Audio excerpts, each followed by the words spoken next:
And we should be live on stream now. So you want to let me know when to start the timer? Will do. Like, or what is the cue for it? Sorry. It's when I select play in PokéPark, so I'll count you down in a second here. All right. Yep. Before starting to run, I set the text speed to fast because fast text speed, and personally, I set the rumble setting to off. All right, so we're gonna start the run in 3, 2, 1, go. All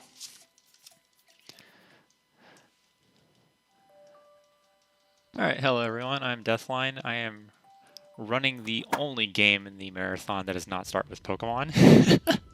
This is PokéPark 2, Wonders Beyond any percent.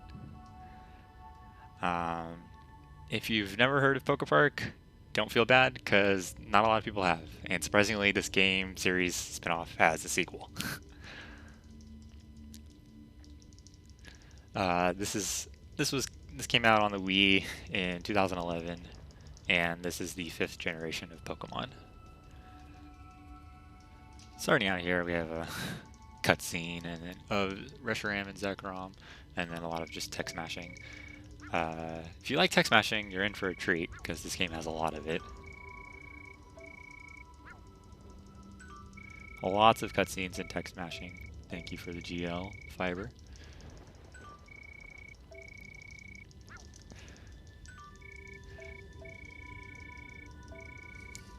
So basically, they're just explaining plot and such.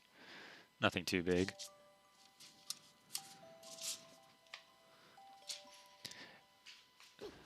So here we have our protagonist, Pikachu.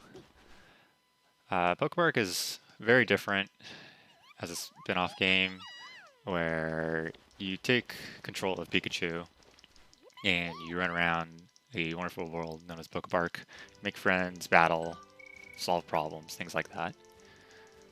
So move with the D-pad. I'm just going to jump here because it's a little bit faster than moving.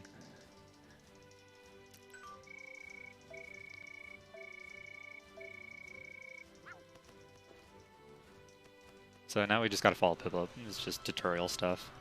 Pretty easy. Gotta break open the box here. With the dash, you can press 1 to dash or quick attack. And that'll get you a berry. You're actually not required to pick up this berry whatsoever.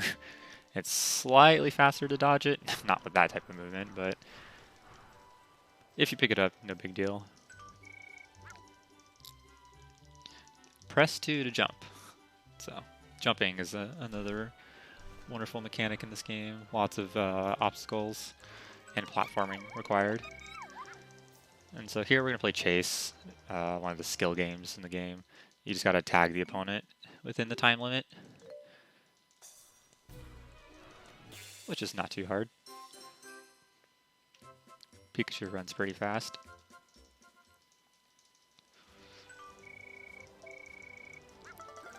Usually when you beat a Pokemon, you'll get some berries. So Piplup here gives us the PokéPark pad, which is like your journal. You do your stats, your friends, save, and other things. And now you see it, now you don't. That is the only time you will ever see that in the entire run. And if you ever get lost, you can always open your park pad to see what you need to do next, because it'll give you a little bit of hint. So here we see Timber, and Timber's like, "Hey, I'm training, hit me with your best move." And apparently our best move right now is Thunderbolt. And annoyingly enough, in this game, 1 is bound to dash, so if you hit 1, you'll dash. But if you hold down 1 for an extended period of time, you'll do a Thunderbolt. So it's a big pain trying to make the game do what you want between Thunderbolt and dashing. So here now we're going to do a battle, which is another type of skill game, much like the main gen games. I'm going to do a dash combo here and then buffer another one. So dash combo, go around the sandboard, and like that. So dash combo is basically you do a dash combo. You just keep hitting the dash button and you'll do a combo and you'll knock them back. When I say buffer dash combo is because when you knock down a Pokemon, they'll be flashing white, which means they have invincibility frames. And you can still start your combo when they're down like that, and then just like get to the ending point of the combo. Because on the last hit, Pikachu uses Iron Tail and you'll knock them up like really high and far. So, good strat. Thank you, RDA. I love you too. Good friend. Rumble Runner.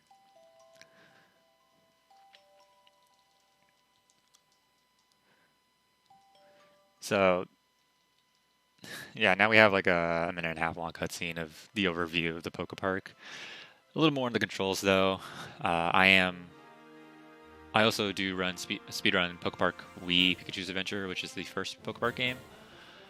And I like that one a lot more than the PokéPark 2. The controls in that one are a lot more fluid, and so is the battles mechanics. But this one it's an interesting challenge to work with. Once again, this is the debut of PokéPark 2 in a PSR Marathon, so I'm happy to show it off to everyone, leading us off into graveyard hours for North America, South America.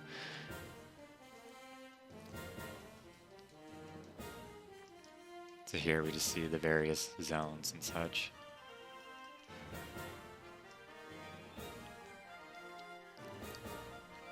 Hopefully you guys like cutscenes, because there's a number of them in this game. There's a lot of cutscenes.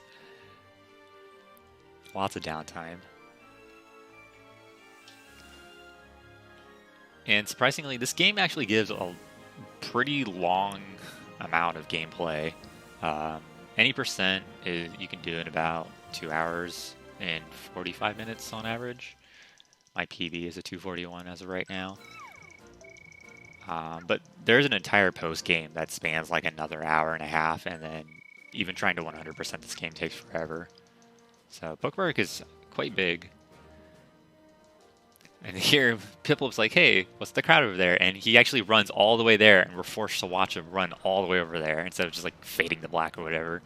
So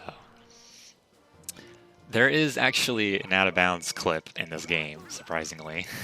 And you will get to see that at the very end of the run if you all stick around for that. So here we meet Rock and Sandile, and they're like, hey, go to Wish Park. There's all you can eat cake, and it's awesome, and it's only 10 berries. So all the Pokemon are like, yeah, that sounds great. So Piplup's like, yeah, that sounds great too. So we're gonna start going off to Wish Park. Random berry sitting on the ground, you don't need to pick that up. You can if you want to. Also, these Betrayed are the way, so I'm just gonna launch them out of the way. Depending on Pokemon's size, you can either run through them, or you'll like bounce off of them, or you'll get like super dizzy if you hit them. So usually you want to avoid Pokemon unless they're small like that. So here Oshaw's stopping us, and he's like, who the heck are you supposed to be? And we're Piplup's friend.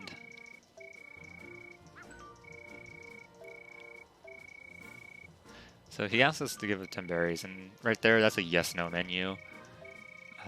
Every yes-no menu you get in the game, you're automatically bound to no, and you have to menu to yes if you want to, and menuing in this game is really bad. It takes like a second to menu over to yes if you're mashing. So it's just faster to say no there, because you're already on no, and if you say yes, Piplup won't even let you give him your berries anyways. He's like, no, he can get his own berries. So now we're just going to go ahead and go over to Krokorok.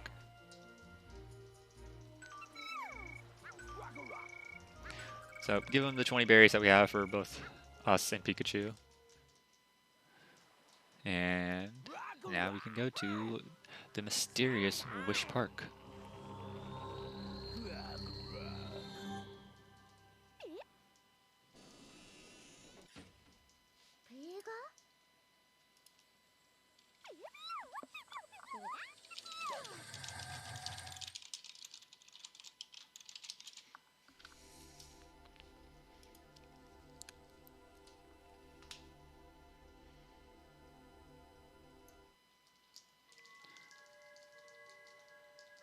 So right now they're like doing a little bit of an overview of Wish Park. It's kind of eerie and mysterious with the background, like all the purple waves and stuff. So this is the first area of Wish Park. This is the cake zone.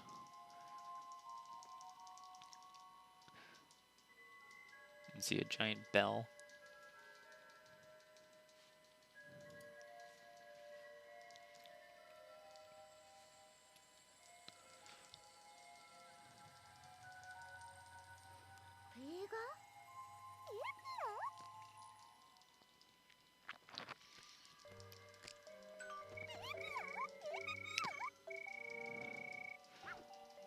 So it's just standing in awe, taking in the environment, and then we see a Gothita come up and talk to us.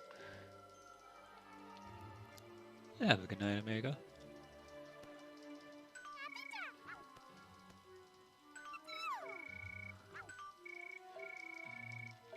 So Gothita's going to be our guide here. We just got to follow her. And by follow, we can just go in front of her as she walks too slowly.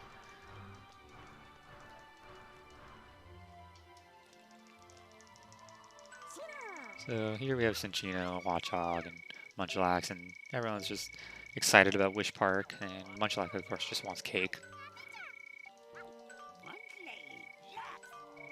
So we can get cake at the attraction up the slope,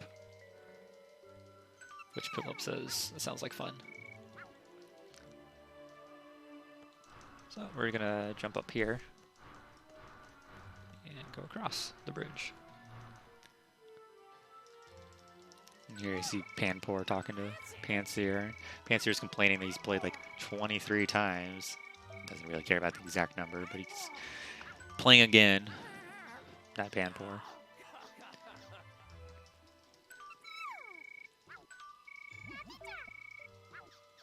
So if we want to play, we need to talk to Cofagrigus.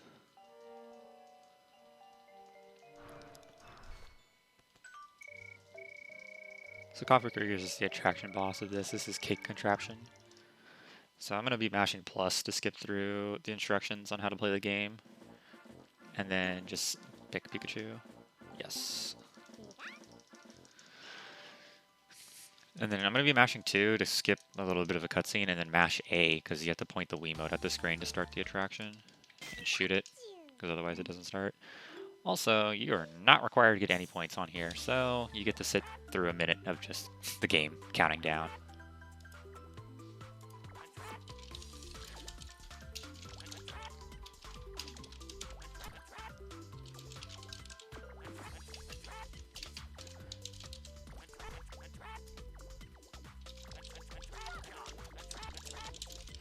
So, usually I just spend this time talking to chat or going on Twitter, as one does.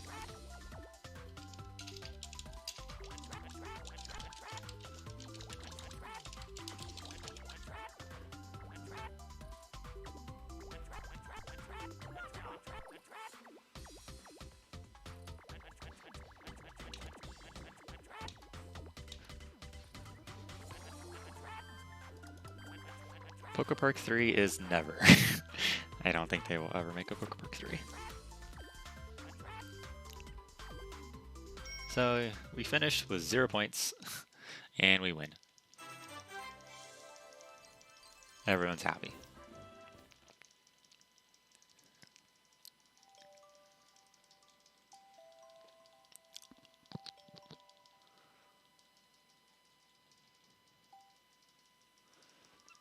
So somehow we made cakes, even though we didn't actually do anything. But Panzer tells us to not eat the cake because everyone's acting strange.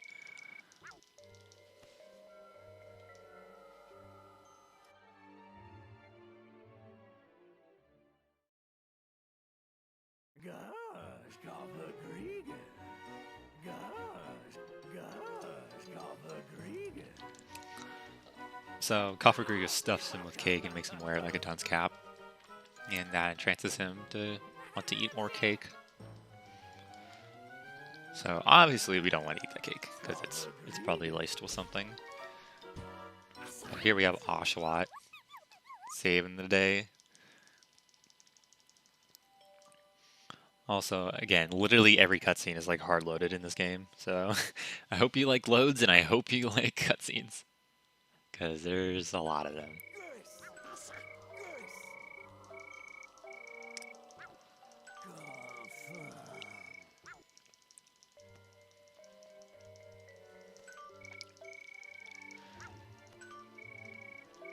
So we have to make it back and let Samurott know. So Oshaw's going to take care of Coffergoose. We're going to take care of the Yamask. So we're going to use Iron Tail. So if we shake our Wiimote, that gets us an Iron Tail. So we have a handful of fights throughout the run that are like this. You're boxed in an area and you just need to knock out the Pokemon or do certain things. So I'm going to start with knocking out these two over here and then jumping in the middle of these four and then knocking them out. That's the fastest way to do that.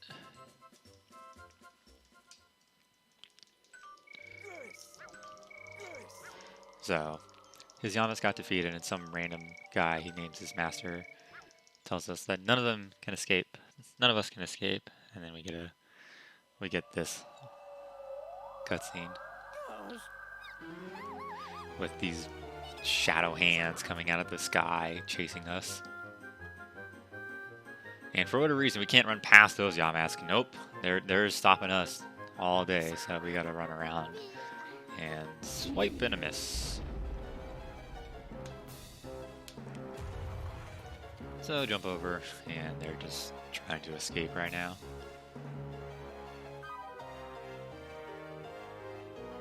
And shoutouts to this Pikachu drift right here. Oh, perfect drift. And we're about to make it, but Piplup trips. So we go back to save him, and we're like, yay! And then just go through the other finger, Pikachu. Just go through. You can fit. No. Piplup pushes us through, and then he too, even though he's like halfway through the fingers, is stuck. I don't get it, but that's the story. So Piplup is left behind.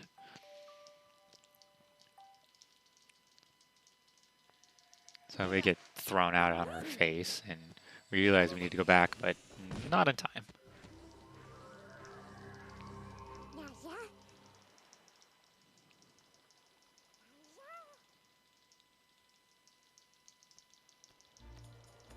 So goodbye, Piplup. You will be missed. So we need to figure out a way to open the poster portals. So Oshawa tells us that we should go talk to the area keeper, Samurott. He is the leader of the Cove area. Right now we're in Seasong Beach of the Cove area. So we just need to run on down towards Samurott. If you look down at the mini-map, you can see that the red dot is where you need to go next for the story. So once we get here, we'll get a little bit free movement. Always at the end of this boardwalk. Slightly faster to take the left-hand path here, since you're not running across the boardwalk. It's only by a few frames.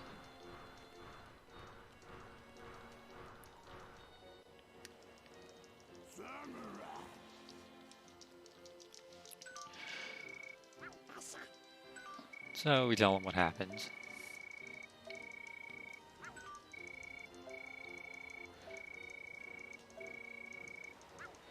And then Oshawa tells him about us. And then Samurott asks us to help Oshawa investigate the case. And Oshawa's like, no, I can do it on my own. I'm a loner. And then Samurott's like, no, you have limits, so let him help you.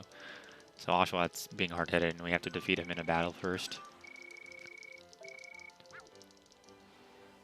So here we go, battle with Oshawott. This is pretty simple, just 2 dash combos and then a Thunderbolt will do the trick.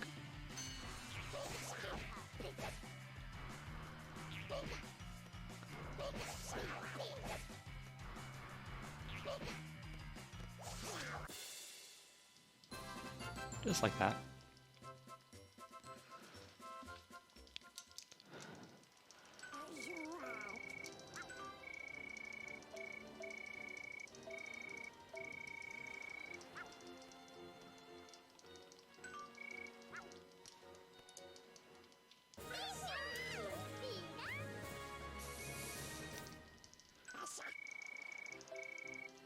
So now, here's the main gimmick of PokéPark 2. You switch between Pikachu and your pals. So Oshawott is now our pal. So everyone can do different things. So press the A button to switch to Oshawott. And then we can have Oshawott as our main character. So he runs really slow, but he's our main fighter, and then he can also swim in water and stuff. So I have to get like really close to the wall there, otherwise you won't be able to jump over the invisible wall. It's kind of annoying. So now we go talk to this Alamomola, and she'll tell us something about Krokorok and Sandile if we defeat her in a chase. So this chase can be kind of finicky sometimes. But nope, that was good. That's an ideal chase that you want.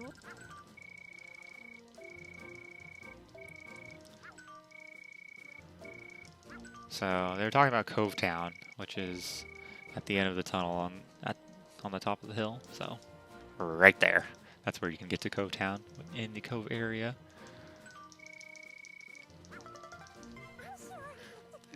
So we need to make our way there next.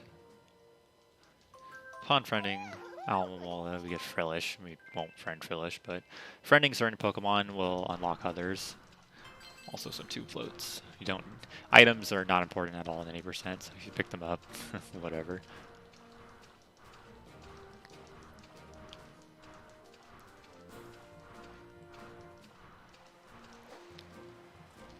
So once we get back online, we're immediately going to switch over to Pikachu since he runs faster.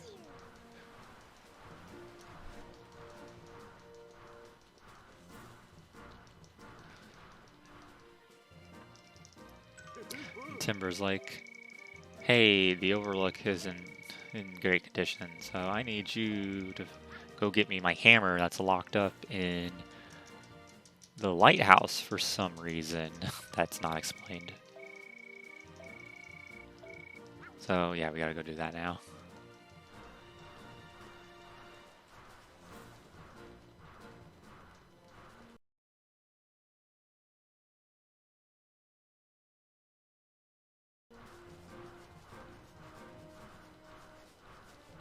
That FPS was me dropping frames.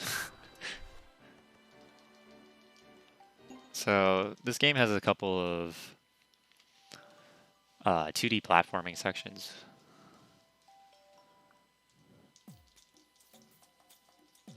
And this is one of them. This is the lighthouse. You can play as 4 different Pokemon throughout the run.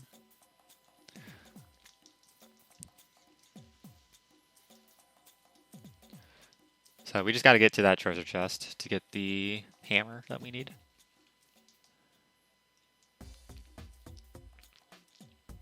So immediately I'm going to start charging the Thunderbolt. And then switch over to Oshawa.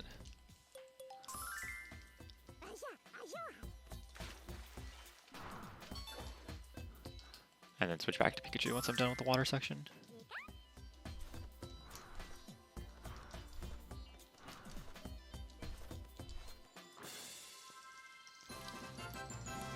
This game was released on the Nintendo Wii, and that was the only release. I'm currently playing it on my Wii U.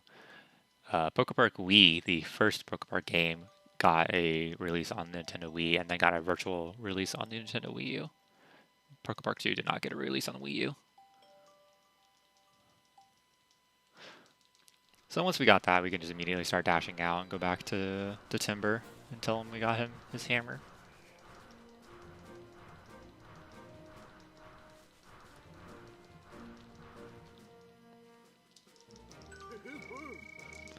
So he'll go fix the Overlook now, so we can move on towards Cove Town.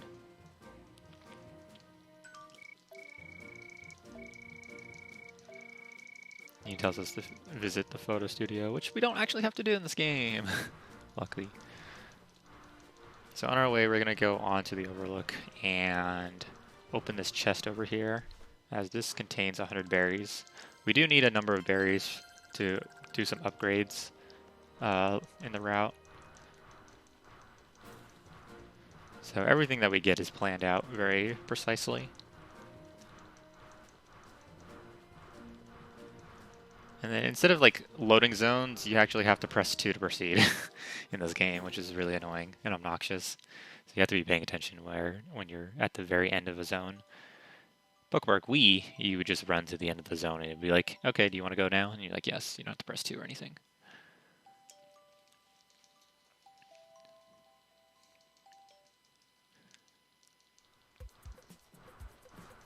So this is Cove Town. So we're gonna go talk to Krokorok, who's standing on the other side of the fountain. Raichu's gonna be in the way, so jump up here. Get really close to him. And then before we talk to him, we're gonna switch to Oshawa, since we're gonna end up battling these two anyways. And they're ground type, so you can't use Pikachu. You have to use Oshawa here.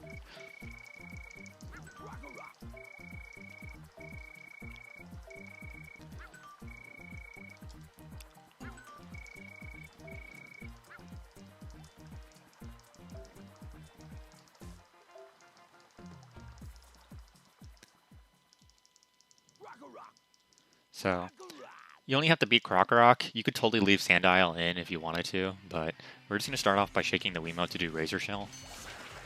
And that knocks out Sandile and does half health, and then just chase him down, and then do it again. And that's the fastest you can do that. And it's pretty simple to do as well.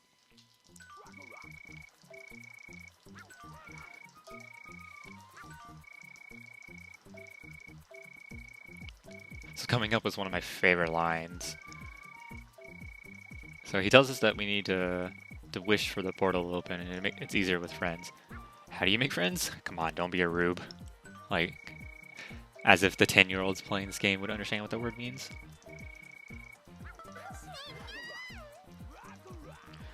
So we prefer Krokorok and Sandile.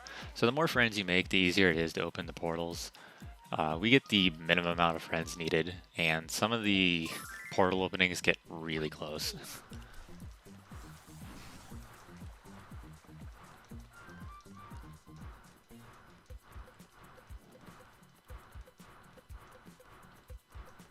So now we just gotta go back down to where the portal is in Seasong Beach.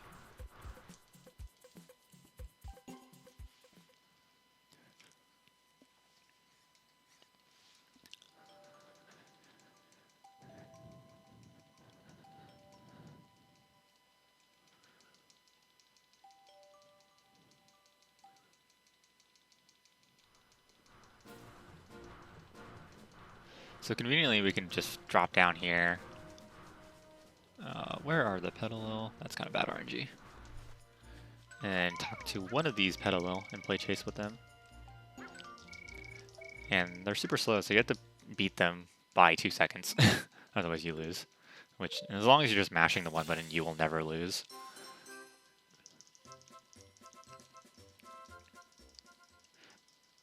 Ideally, you want them on the left side of this cliff here. But no biggie.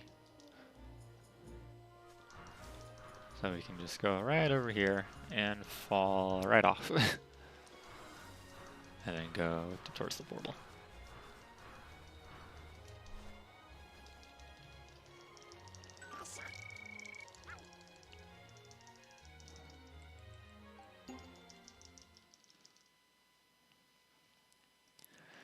So here, I'm going to be shaking the Wiimote a lot, and that's probably going to make my mic a lot of noise, so I apologize. But we have to shake the Wiimote to make power within 15 seconds to open the portal with all of our friends combined. So we have those 4 plus Alamomola, plus us 2, because we technically count. So let the shaking begin. Hopefully I make it.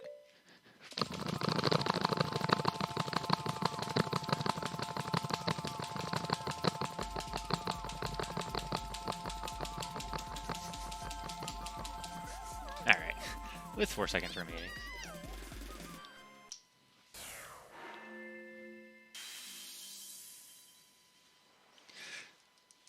Good. I didn't realize running a Pokemon side game would require you to be so physically active. I didn't sign up for this when I started running this game. So now we can go through the portal and go back into the cake zone.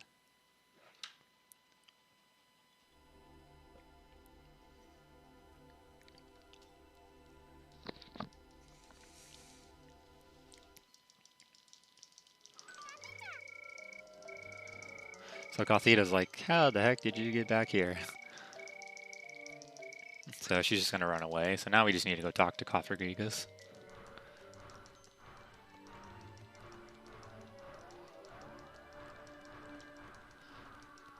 So hopefully no one spawns in front of me up here. Turn Pikachu.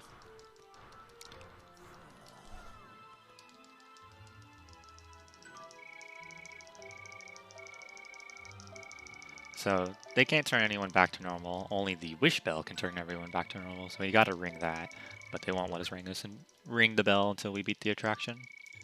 So now we got to go through the improvised cake contraption. So you could play attractions with any of your main characters, but it's just faster to play as Pikachu. You lose frames trying to select other Pokemon. You can do everything with Pikachu. So now we need 30,000 points this time, so we actually got to play. So part 1 is just this sniper shooting game. The green almonds are worth 100, the red almonds are worth 300, and the golden almonds held by the Watchdogs are worth 1,000. Also, you may hear Wiimote noises, because for whatever reason this game has Wiimote noises.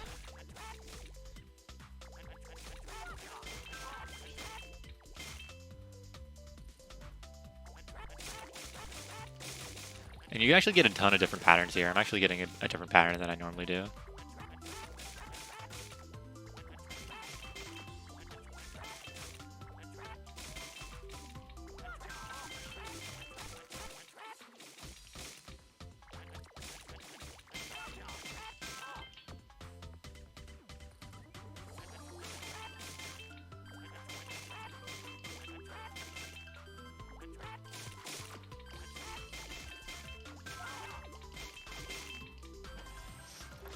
So the second part is this cake batter part, or auto know. You're throwing up cake batter, and you can shoot it up to 2 times to get points. So you have vanilla, chocolate, and then caramel batter that's carried in by Yamask and Connies. So once you have 30,000, you can stop playing, but usually I just keep playing the attractions to just whittle down time, and have some fun.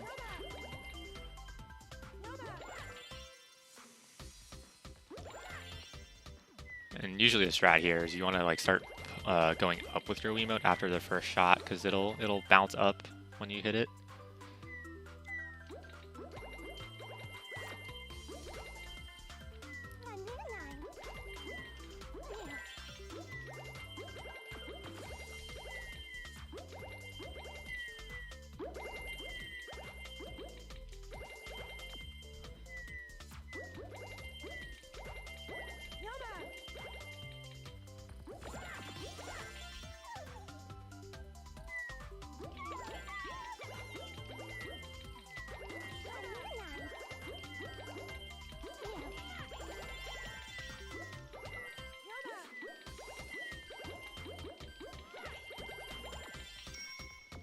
So I barely just got over 60,000, which is double what we need. But and then every time you beat an attraction on a new file in the story mode, you can start playing it in the multiplayer option on this, the title screen when you're selecting your file.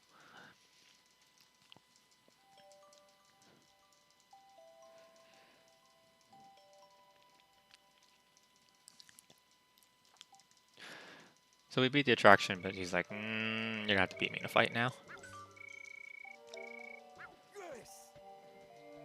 So we're gonna do this with Pikachu. We used to do this with Oshawa, but it's actually a little bit faster to do with Pikachu. A little bit harder though. So this boss fight has 2 phases. The first phase, Coffer is gonna be on his cake pillar, and you gotta destroy the pillar.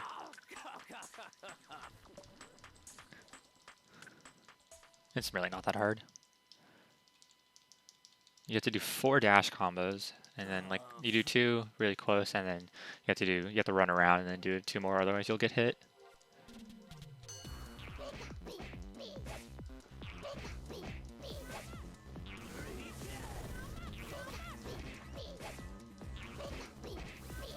Just like that. And then phase 2 is the actual battle with Coffer, which is just a bunch of dash combos.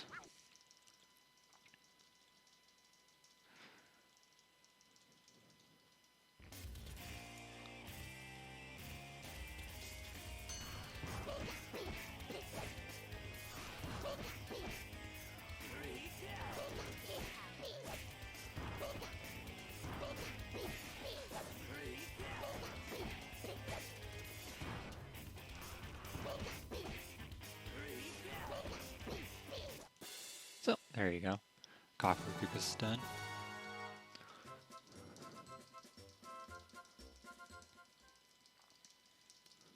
The current world record for PokéPark 2 is 2:39:06 by Cobrel,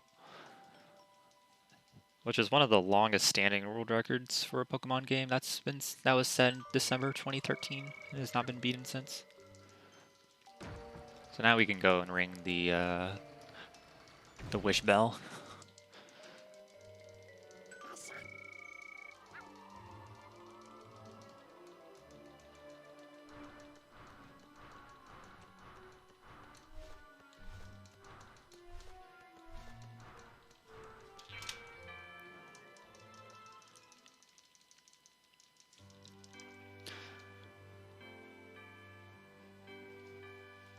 So upon ringing the wish bell, everyone will come back to their senses.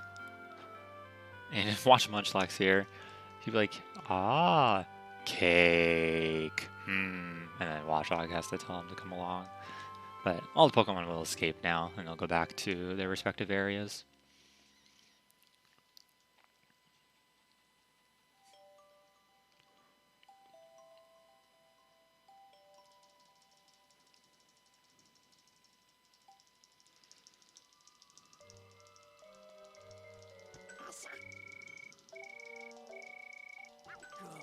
So we still don't know where Piplup is, but Calvagrios here is just going to tell us a bunch about Wish Park. It has 4 zones, the Wish Palace, which is the Master Dwelling, and we need to defeat the other remaining 3 attractions. And then, just like the trope, they're like, you idiot enemy, you're saying way too much. You're explaining the entire plot. So here's Gothorita. So their entire plan is to captivate everyone and bring them to Wish Park for endless fun, quote unquote. So they leave. And Oshawa says we should go and talk to Samurott again. So now we can leave. And we can go out this way, as there's a little bit of a cliff here just to jump off of to make it a little bit faster for traveling, which is nice.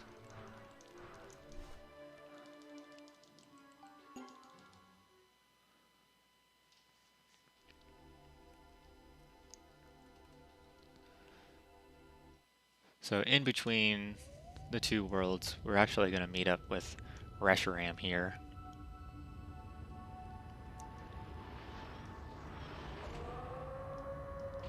In like a vision of sorts.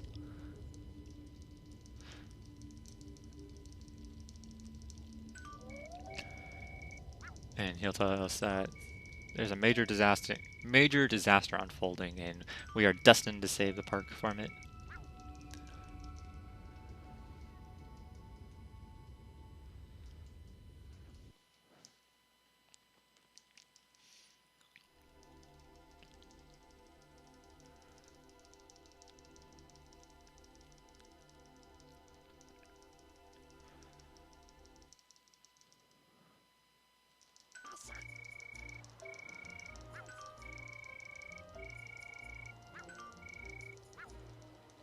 So now we gotta go visit Samurott again, so just gonna run back there now.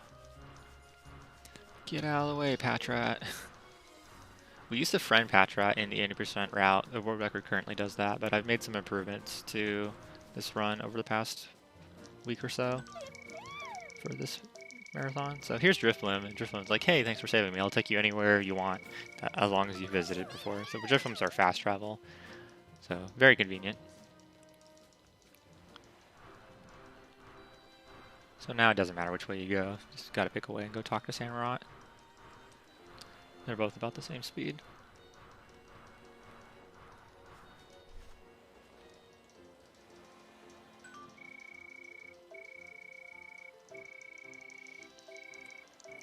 So Samurott tells us we need to go to the Arbor area next and talk to Crocodile in Covetown.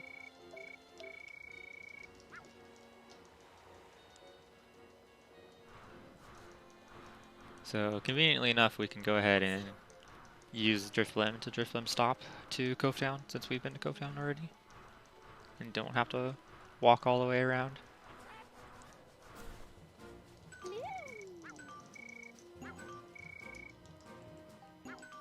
Unfortunately, every single time you leave from a new place, you have to watch this Drifloon cutscene. But once you leave from from one place a second time, so if you leave here another time, we can skip that cutscene.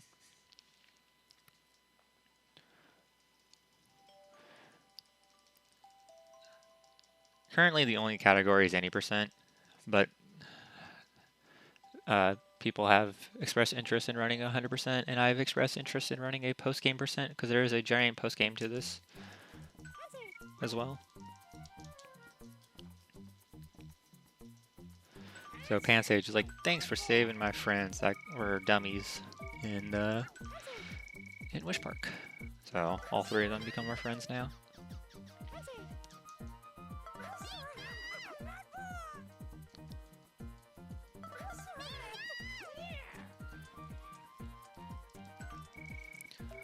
So we're also going to look for these two right here, Blitzel and Daywat, because we need to friend them as well, because they'll help us along on our journey. And this is where RNG comes into play, because I need both of them. So good Blitzel RNG. He stopped a little short of where I thought he was going to.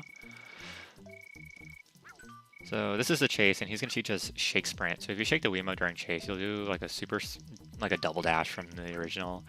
But this chase can be kind of trolly, because Blitzel runs a lot faster than you, and he can turn on a dime and do things like that. Okay, that wasn't too bad. Pokemon AI, they're allowed to just 180 and 90-degree turns as they see fit, but you can't do that. So good Blitzel. Now we're going to look for Daywat. No, I don't want to teach Dash to anyone right now. Not that I can afford it. Okay, good Daywat. So we're going to switch to Oshawa to talk to Daywat.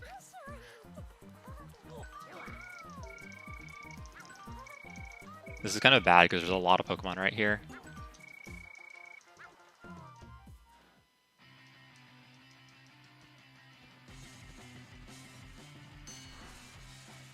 So we gotta dodge this and then do a dash combo, knock him in.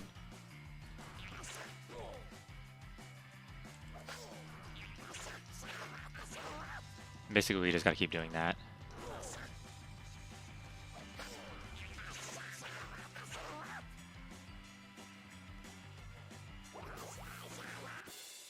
Nah, just a little bit of a backup strat. If you get really good RNG, you'll get him stuck on a wall against one of those buildings, and then you can like super just dash combo into him. It's really a little bit faster, but that's super RNG dependent. So we're actually gonna... Oshawa, as I said, is our main fighter, so we're gonna improve his dash combo. So first stage is 100 berries.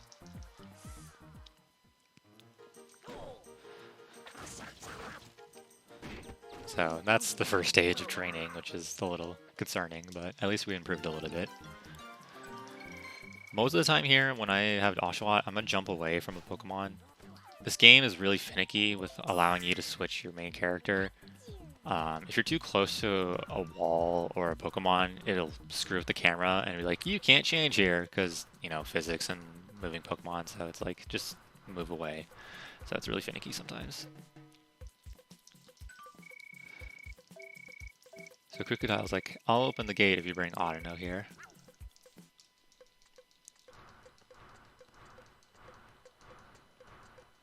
So Audino is always over there by the fountain. Unfortunately, Raichu is in the way. Wow, that Blitzel just charged me right there. That was really bad, because I bounced off, and that was a little bit of time. Super rare RNG.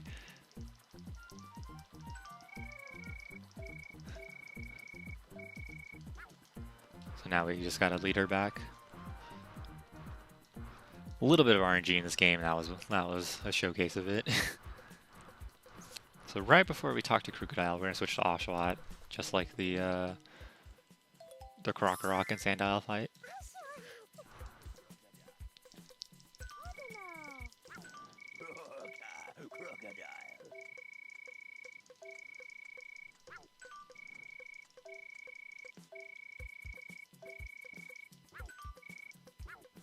So this is pretty simple. You have to do a dash combo and then just a swing. During this dash combo, you have to be holding up on the D-pad, otherwise his crunch will just destroy you.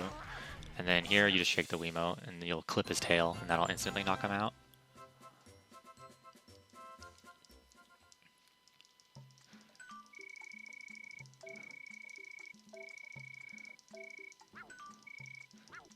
Ugh, ouch, my pride.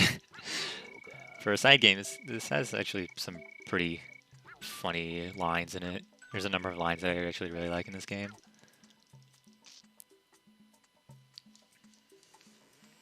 So there's the Arbor Gate open. He'll be our friend as well. And he'll tell us about a mechanic. When you're low on health and you have friends in the area that you're in, sometimes you can press the A button when you see like a little prompt on the bottom of the screen, and you'll like summon your friend to help you like in battle. Stop walking forward, Crocodile. Thank you. Next, we're gonna go to Windmill Way in the Arbor area.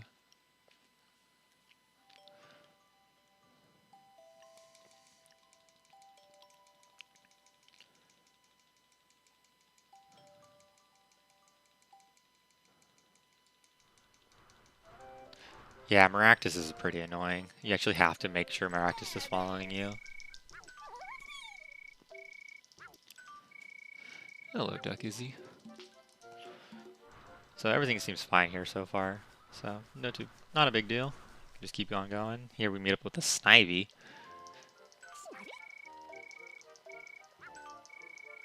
So we tell her we're investigating a case, and she's like, "That sounds awesome." And then they get a little bit of a fight, and they're like, "Eh." So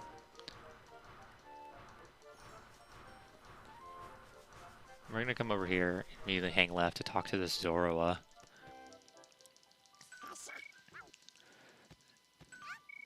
So his friend is stuck on the other side of the poster, but the poster is ripped, so it's probably not going to work as a poster right now, or a portal. So we need to find the missing piece, as Snivy says.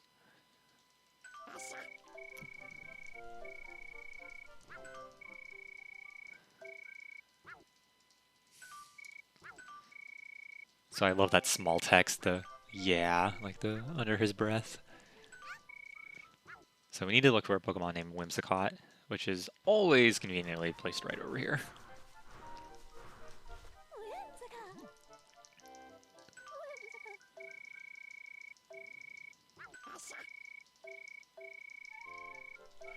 So Oshawa obviously wants to avoid meeting Queen Superior, but Whimsicott's like, she's right at the end of the road.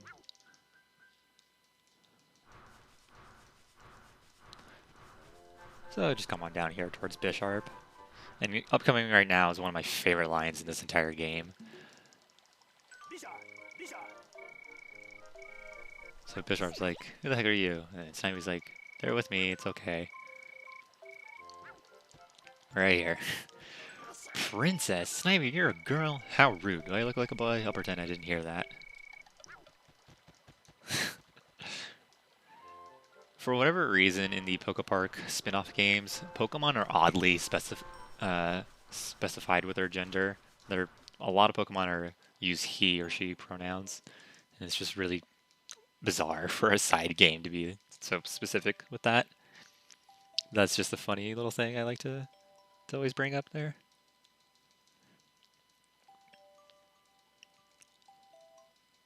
Thank you, RDA. We appreciate you. So, we just gotta run to the end of this road to talk to Queen Superior.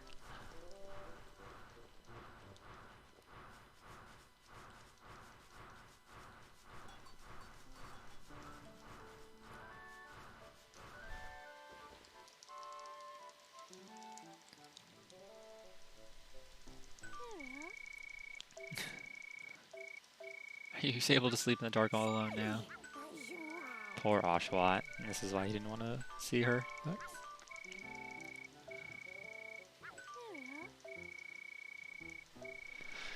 She just gave the invitation to Deerling, so we need to go talk to Deerling.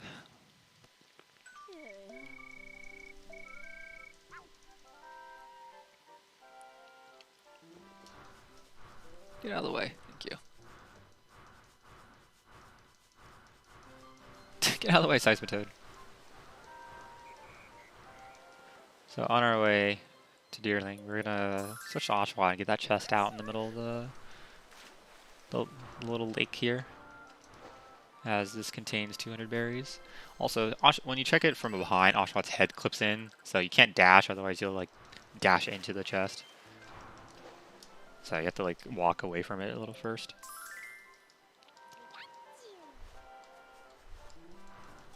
And then we can just climb up the little cliffs there.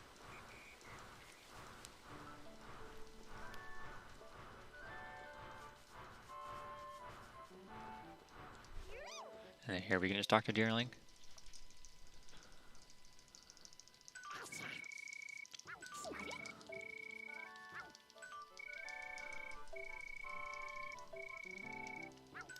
So Deerling's like, I put the invitation in the stump. And then Simon's like, you can't reach it without me, so take me with you. And Oshaw's like, no!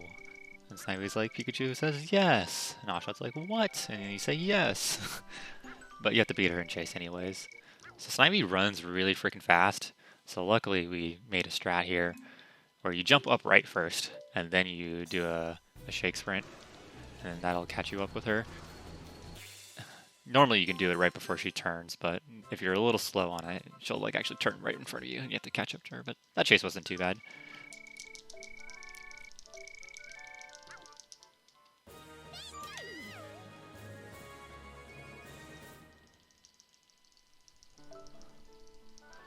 So Snivy is our next pal, and you can see a trend here with the pals. So we're going to go ahead and go into the stump now. This is the next 2D platforming section.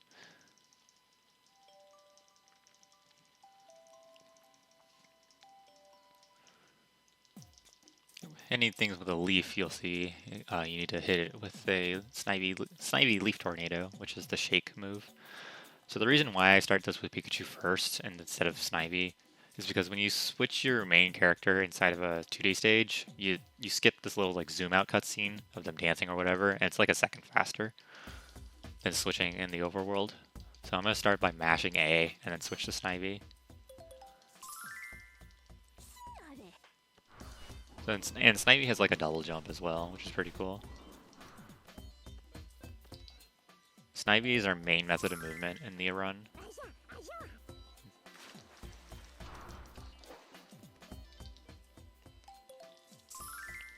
This one's cycle based, but the cycle's pretty free to make.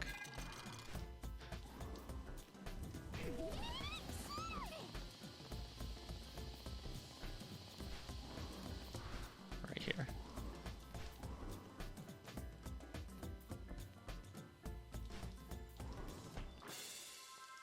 So, we found the poster piece.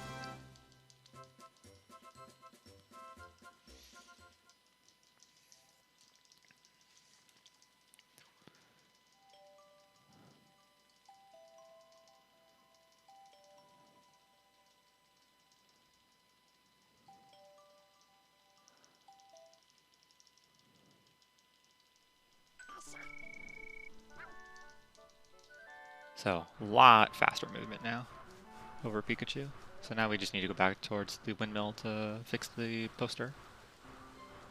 But on our way there, we're going to do a number of things first, because we need a lot more friends in order to open the poster portal. So first off, we're going to start with Seismitoad here. And we're actually going to do this battle with Snivy, because water ground type and quad weak to grass. So you can actually do this in just one dash combo.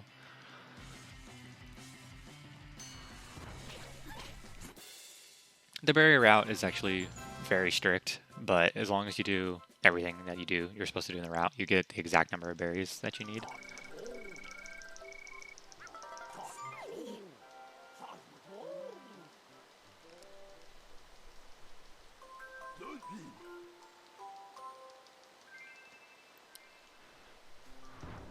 Nice spawn. Normally he doesn't spawn right on top of you again like that. He'll like spawn away.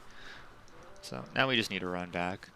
It's a little bit faster to run back here instead of drift blooming to Windmill Way, because with that you have to talk to them and then menu down and then say yes in the yes no menu and then watch the cutscene of Drift flying and then watch the loading cutscene. So it saves like 3 seconds to just manually walk through the between the areas here. So we're also gonna friend Snorlax, Cottonee, and Whimsicott. Okay, good Whimsicott RNG. If I can force her to go that way. So this is the worst chase in the entire game. Whimsicott flies really fast and it also leaves spore trails behind. But she goes in a figure 8 if you're good with it. Okay, let's see if this works. Nice. Okay, that's a perfect chase. That's exactly what you want. She flies really fast. You can't even catch up to her with the shake sprint. But by doing that, you can force a KO. Or not a KO, but a tag. And then now we're going to go talk to Snorlax.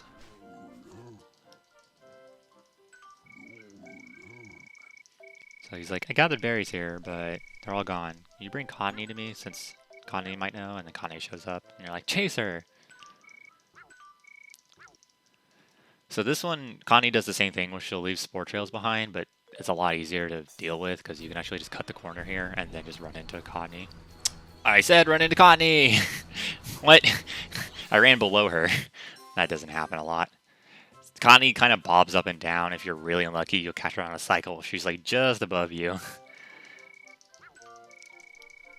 We actually used to get Magikarp until today, where I figured out you don't need Magikarp in this run.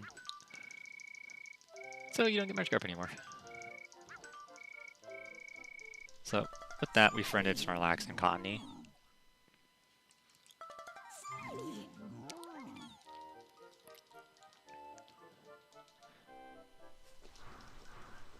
And then one more thing that we're going to do is get another chest with berries in it, which is on the other side down here. So, combination of Oshawa and Snivy.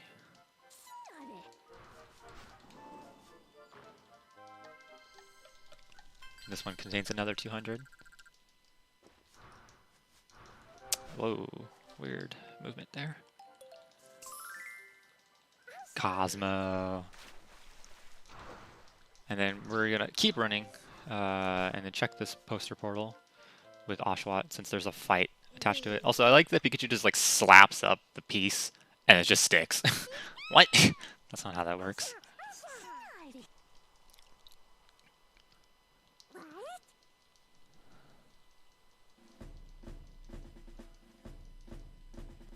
So we noticed the Bisharp and the Pawniard chasing after us.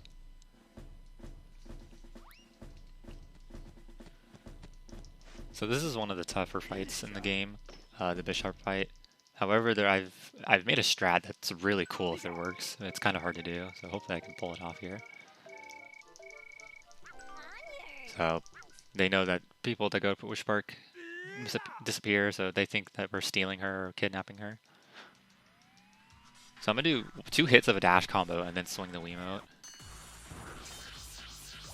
That gets rid of all the Pawniard, and then I can just start dash combing him. And this knocks him into the wall here, which means I can just keep beating up on him. And then he'll jump back a little bit, and I can just knock him out with another dash combo before he gets the chance to do another move. So that's an optimal fight right there. That's perfect. This is what you want to see every time.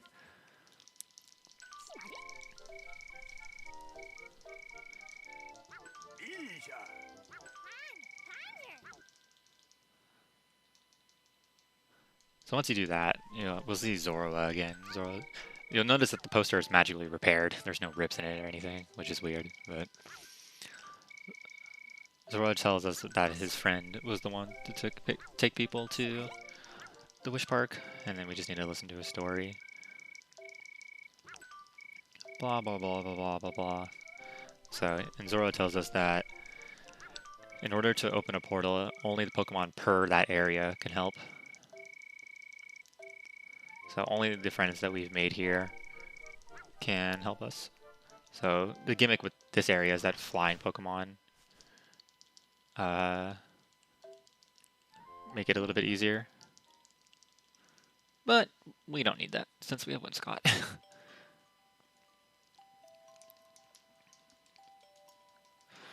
So another shaking session. So apologies if you hear a lot of bumping from my mic,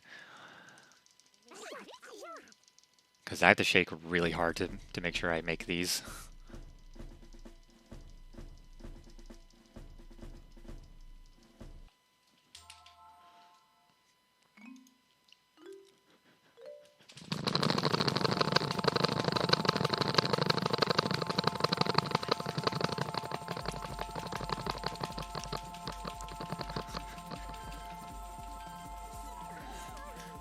Okay. Again, I didn't think I have to be so physical with this game. Run's going well. Glad everyone's having a good time watching the debut of PokéPark 2, Wonders Beyond any percent for Pokemon Speedruns Marathon 2018.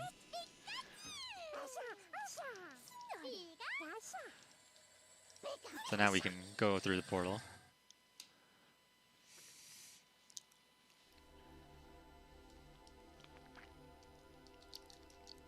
And the reason why we do Oshawa anyways is because not just with the Bisharp fight, but we have another fight immediately entering the dance zone of the Witch Park.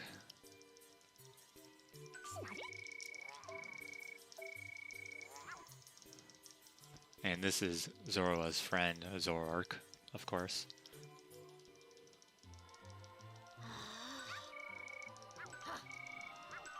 But Zoroark seems to be under a mind spell right now by Gothorita.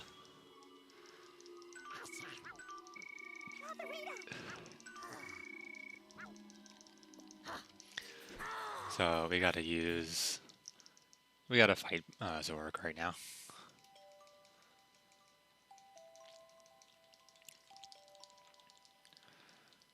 So we're gonna sidestep out of the way because otherwise Zoroark would mess us up. But sidestepping in this game is a little funky. Oh, there we go.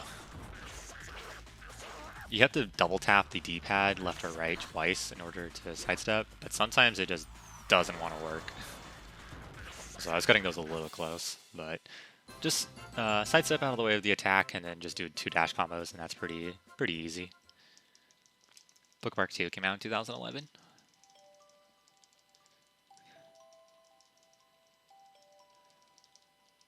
So pretty simple fight, as long as you don't get completely bodied by the move that Zoroark does.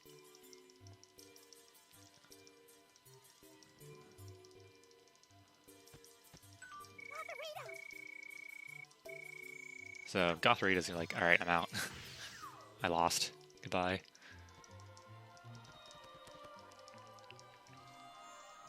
So we've saved Zoroark.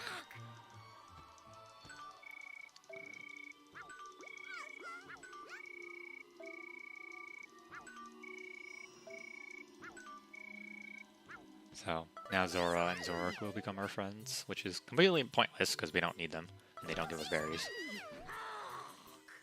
But cool Pokemon. So you're like, hey, where's Piplup? And Zoroark's like, Piplup? That's the person that told me all about their fearsome scheme. So we're gonna split up and look for Piplup. Don't go to Chandelure. And Snivy's like, go to Chandelure, because that's fast. So switch back to Snivy, and we're going to do some movement up to there. This is a little annoying, because I can already see the Sudowoodo being annoying. A lot of Pokemon here are like congested in this corner. And then turning. No! Get out of the way! Okay, that was a sick talk. Okay. That was kind of dumb. So Chandelure is the attraction boss for Dance Inferno.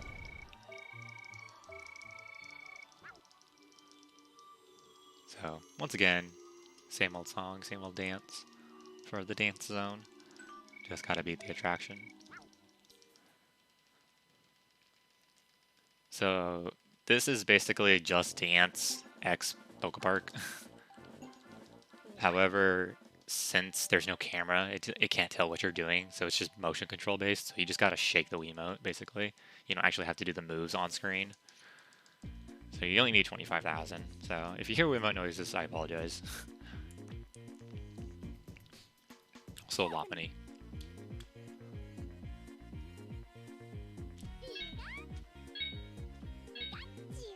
So greats get you 1,000 and goods get you 100, and then you can like miss, which just gets you nothing and a sad face.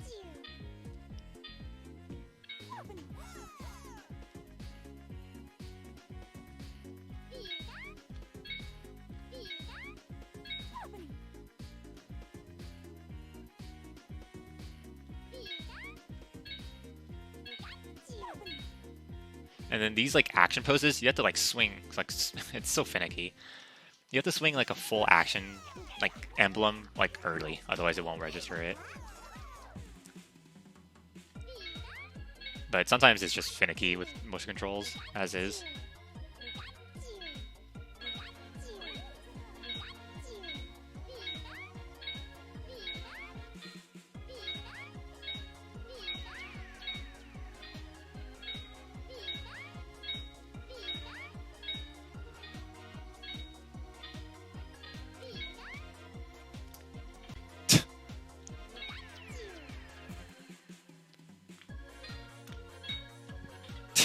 Again, really finicky. Doesn't want to give me those tonight, I guess. There we go, got one.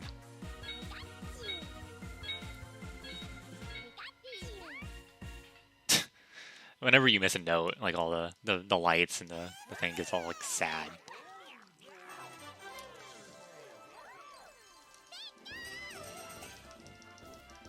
So.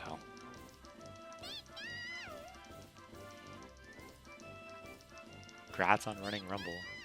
Talk to RDA about that, not me. So that was Dance Inferno. Really simple. You just got to shake the Wiimote a bunch. And then once again, we're like, well, you gotta beat us in a battle too.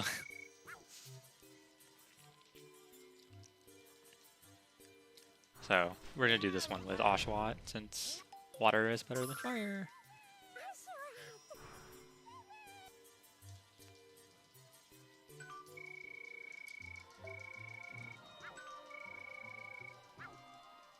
So 2 phases to this fight as, again, first phase, we just have to destroy all of Chandelar's random crap.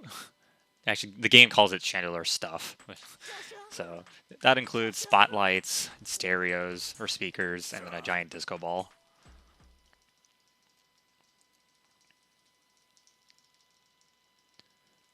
So the first one, you have like 8 or 6 of these attack you, so you just want to stand in the middle and try and get them as close to you as possible. It's 6, and then shake the Wiimote so you knock them all out, and then you get another 4. So you hit the corner, and the other 3 will come to you. There we go. I missed one. So then we have one speaker attack us, just do a dash combo, and then the other 2.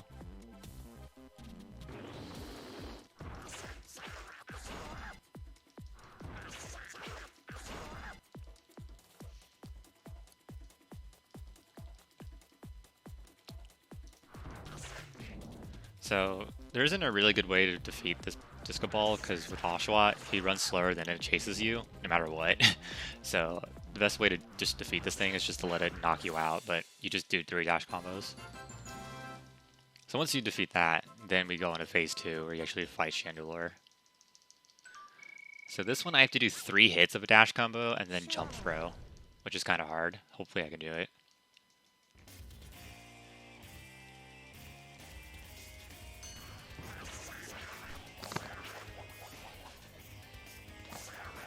I kind of needed that second swing. Alright, not a big deal. I mistimed it. So if you time your dash combo there, you can actually knock him out easy, but not a big deal, only a couple seconds lost. That's one of the harder dash combos to buffer, because you have to pretty much be exactly on, because you need a second hit and hit the 4th hit. But if you don't get the second hit to get the 4th hit, then it won't work, and then you'll get wrecked anyways, so. And no matter what, he'll always summon the Litwick and the Lampent.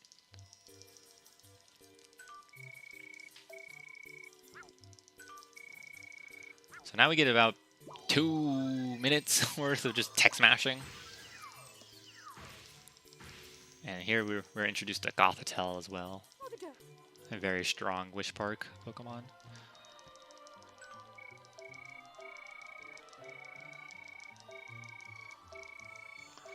So, you're interfering with our plans, and Chandra was like, they're my target. And then Gothitelle's like, I'm gonna make you disappear first, and he cowers. I'm sorry.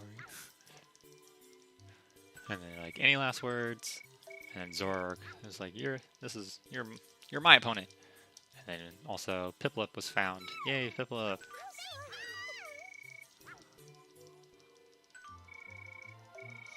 And then Cofftail's like, alright, this is too much effort. I'm out. Later.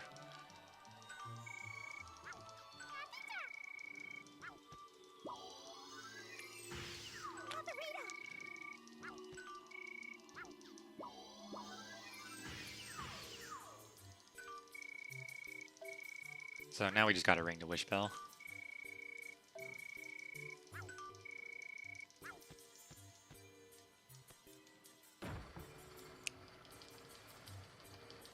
So switch to Snivy and run up out there.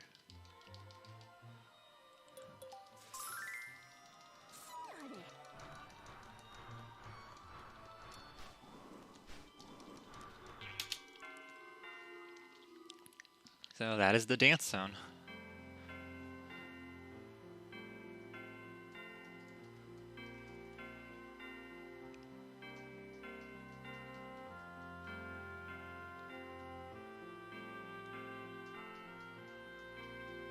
So all the Pokemon once again come back to their senses, and then they go back to the arbor area.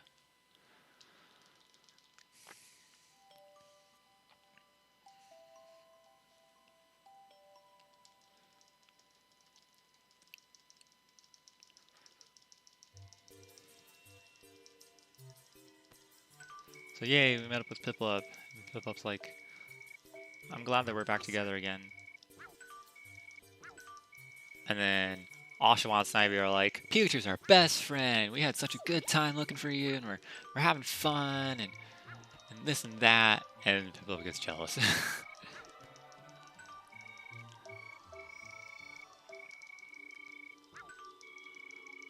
So Zoroark and Zora will go back to the Superior and tell them what they did. So we're talking about what to do next. And then Piplup's like, I'm going to stay here because I'm mad and jealous. And it's easier for me to help if I stay here, which is a lie. He's like, not Pikachu's call, my call. Go away, I hate all of you. And Pikachu's like, no, come back, I like you. Feels bad, man.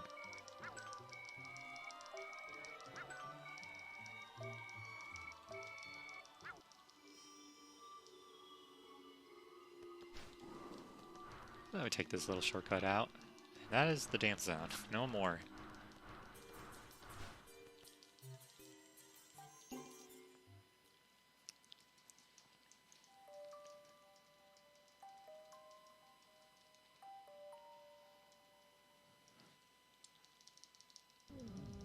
So once more, in between the worlds, we meet up with Zekrom this time.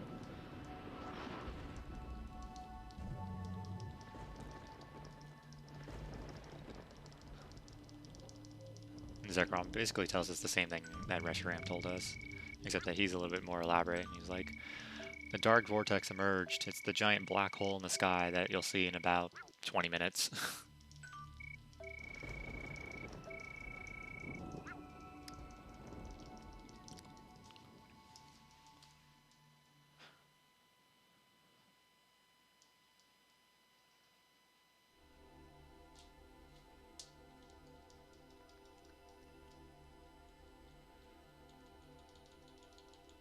Also, shoutouts to load times in this game. They are very bad.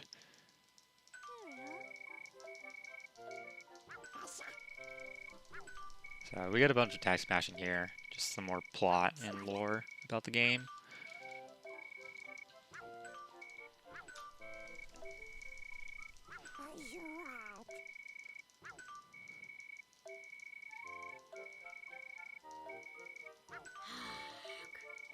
So Zoroark's like, hey, they're gonna take the Crag area Pokemon. And they're like, that's a bad thing. We need to go stop that.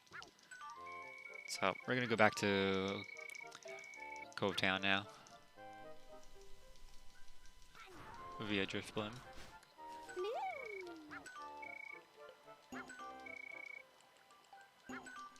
We're also gonna look for Blitzel here because we want to upgrade our dash for Pikachu and Snivy. So another point of RNG, hoping we have a good Blitzel spawn.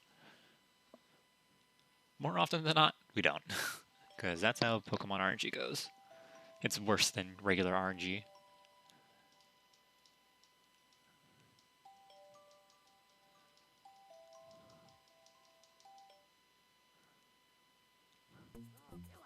Blitzel, Blitzel, Blitzel.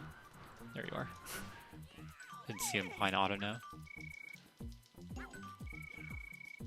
So for 200 berries each, we can upgrade our dash by 1 stage, which is crazy. Crazy expensive.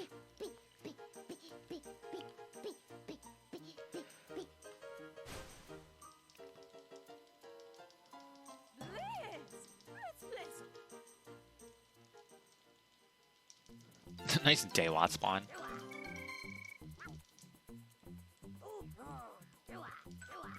I talked to Daywat, not Blitzel. What? Oh my lord. That is some insane RNG and bad luck right there. That very rarely happens where a Pokemon spawns on top of Blitzel and then you don't talk to Blitzel because Blitzel ran away. Also, I apologize for chopping frames. Alright, that's some silly RNG right there.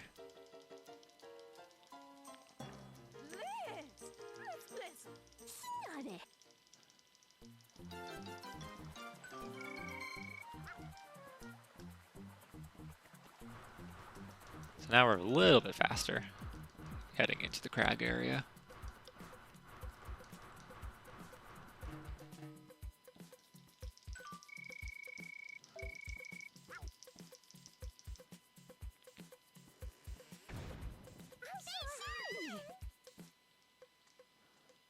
And doing so unlocks Pignite and Servine.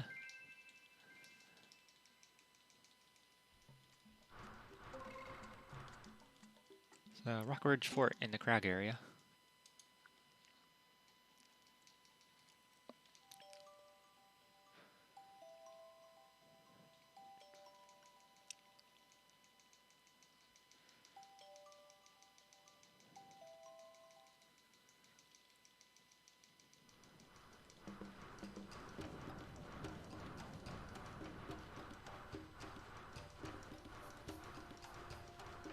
So we need to talk to Victini here. And be like, hey, you saved my friend? And then we're like, yeah, we'll save your friend. And he's like, thanks. By the way, here's a hint on the secret code to enter the fort. It's important, but it doesn't mean anything when you're alone. Luckily, this little quiz here, the question's always the same, and the answer is always the same position, so it's just easy to remember. It's kindness. It's in the middle slot.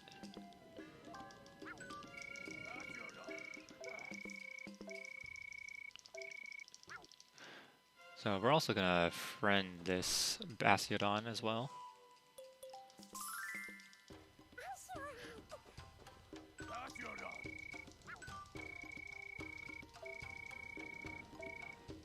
Yes, we will battle you. Thanks, let's again take this. My hard face is smashing. And enter Nigel Thornberry. So just a dash combo and then swing the Wiimote. Pretty simple fight.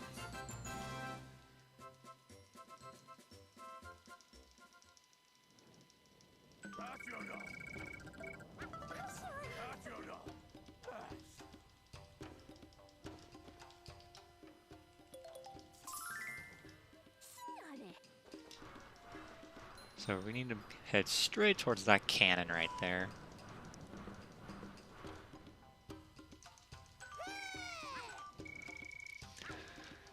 So, sounds like someone's stuck inside the cannon. Who are you? I am Tepig, which is the Pokemon we were looking for Victini. So we need to figure out how to get him out. So we need to ask... So Snivy has a bright idea to ask someone how to launch the cannon. So conveniently, the person that we need to ask for the Pokemon is right here, which is Darumaka. And he's just like, how do you fire a cannon? You check it, because that makes sense. And he's like, I've never heard a cannon talk before. It doesn't sound happy. You sure you want to fire it? So before we fire the cannon, we're going to switch to Oshawa. And then check the cannon.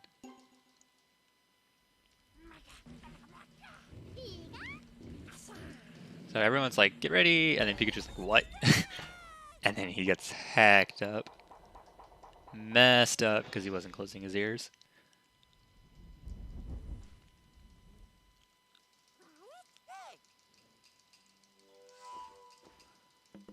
So Tepig's all pissed, and he's like, "Why'd you launch me from the cannon? I'm gonna beat you guys up."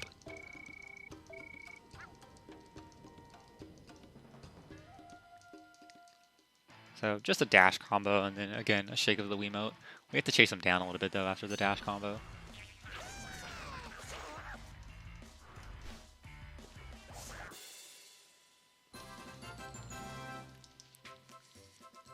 Pretty simple.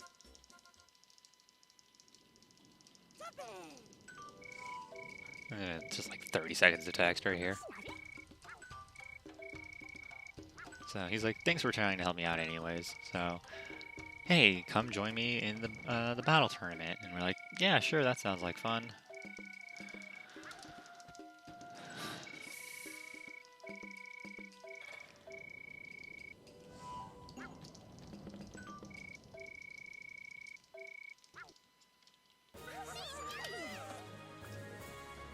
So that is our last pal. It is Tepig. So Pikachu and then the Gen 5 starters is the playable Pokemon in this game.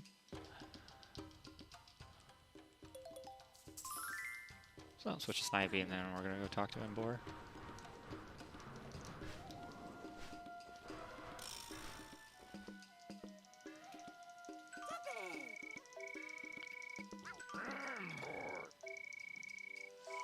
So just having a team isn't enough. We also need to break this rock, which we do with Tepig.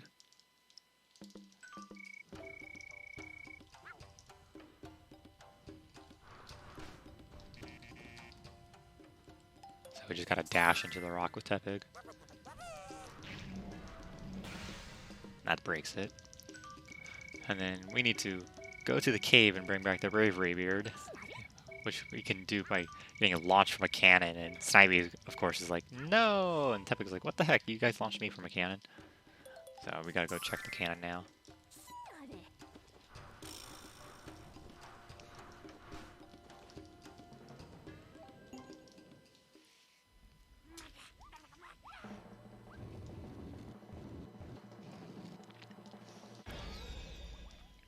So we get launched super far. Also, this pisses me off because they jumped into the cannon and they said they couldn't reach it to get Tepig out, but they obviously could. So we didn't need to do that fight. I don't care anymore. Can't argue with game logic.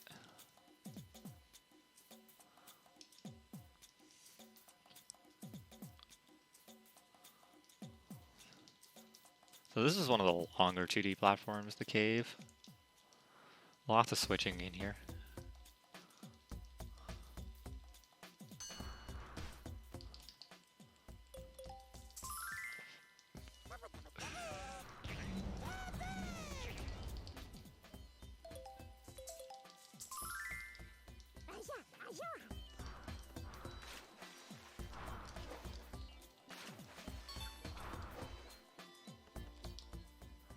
There, I want to get as close as I can with Snivy, because Snivy comes out facing like this, and you can immediately pick up the weight. What? That was weird. The gate like went up and down.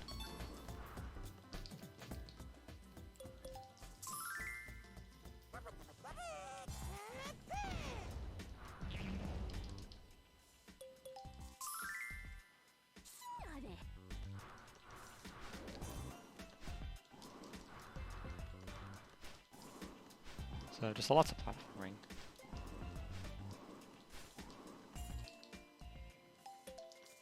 Got some mines to avoid as well.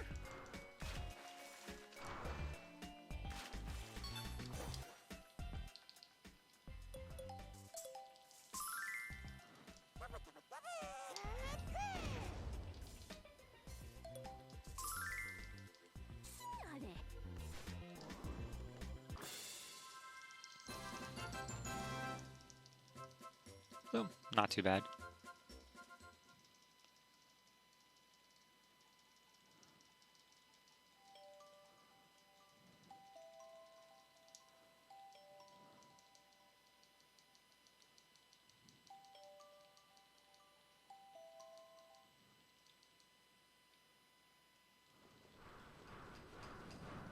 Now we gotta talk to Embor once more.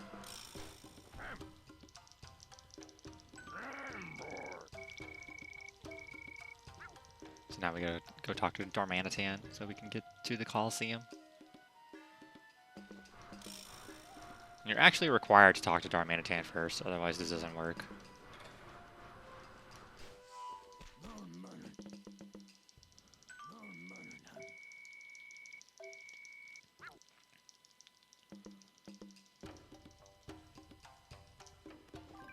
That's the wrong button.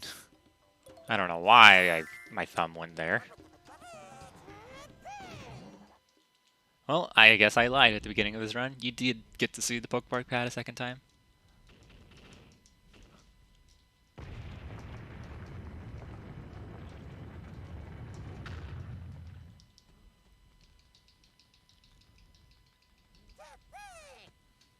So after this cut, I'm going to be mashing A through this cutscene so I can immediately switch back to Snivy here. Because Tepig is not that fast.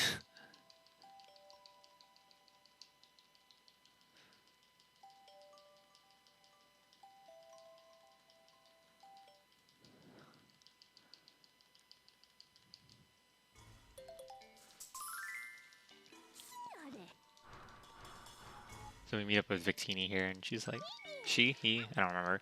One of the, it's like, hey, thanks for finding my friend. I'm gonna give you a power up, and Tepig's like, no thanks, I'm good. So that's basically the gist of this conversation. No, I have never been out on a morning run like that because I don't do morning runs. I sleep in like a good person.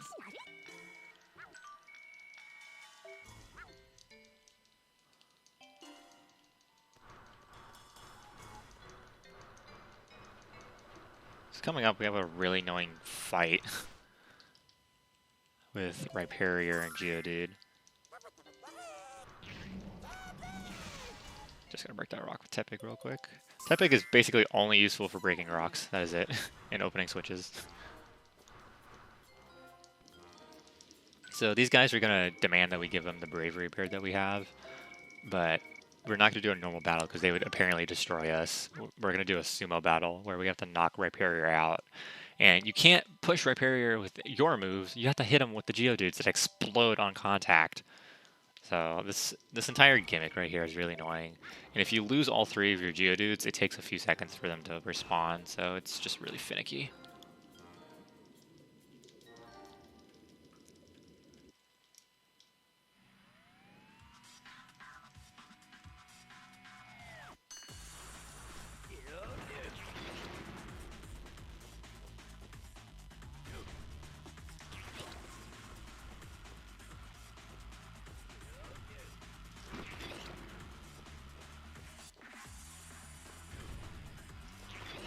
Alright, not too bad. That was actually pretty fast.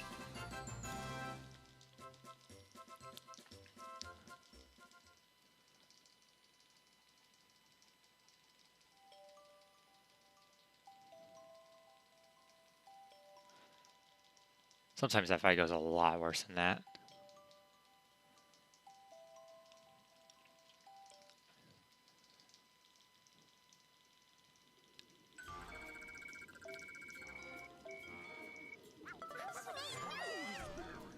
So, they become our friends as well.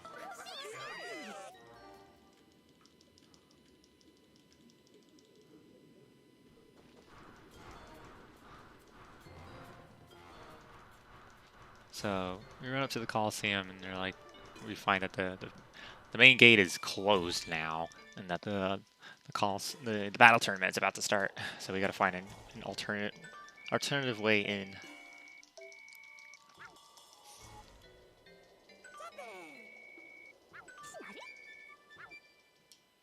Pan to alternative entrance.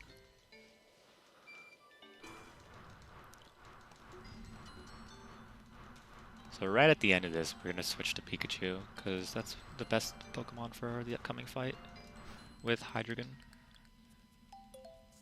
Because Pikachu's dash combo can actually be done really well in the air, and his last hit, like, he does like a backflip basically.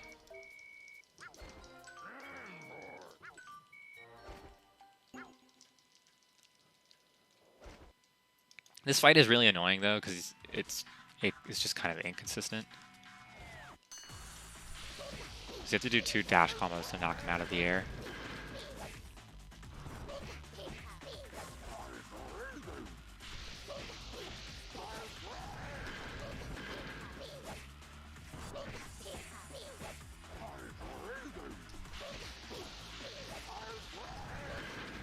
I got hit by him, by one of his moves. That's just kind of unfortunate.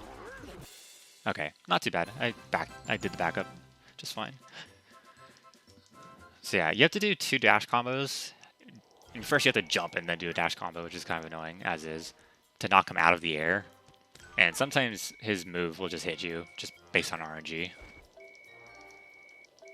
So Scraggy calls him out as someone taking others to the Wish Park, and then...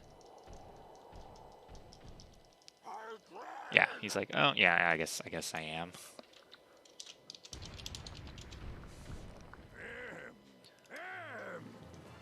And then, bam! Get high jump kicked.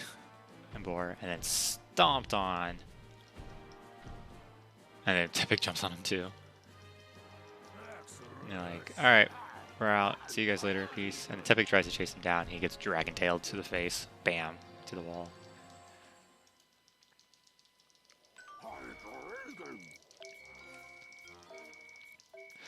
So big Pokemon are the ones that help us here, but before we open it, we're going to go friend Breloom, and then we can go ahead and get in here, because we just need another extra friend. And some berries. Oh, good movement. Good move. Oh my goodness. Get up the hill. Thank you. Where is Breloom? Okay, he's right here. Good RNG. Bad movement. So Breloom's kind of annoying because he's a chase, but he'll like run really far away from you and then start throwing bullet seeds at you.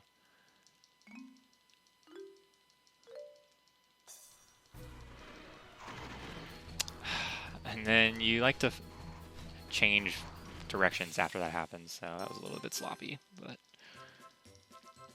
it's alright.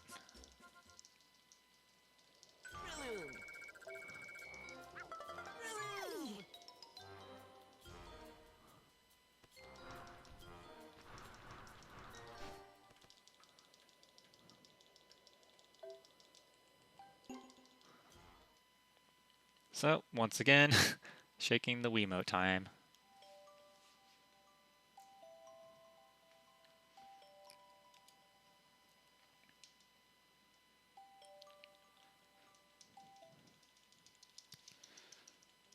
So, I gotta shake really hard to make sure I get this.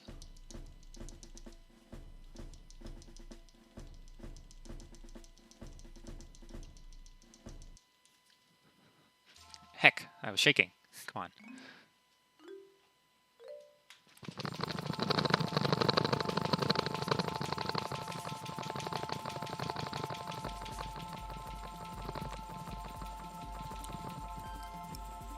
Give it to me, give it to me. Okay. It's really close sometimes. You just... motion controls are not accurate to when you need them to be, so...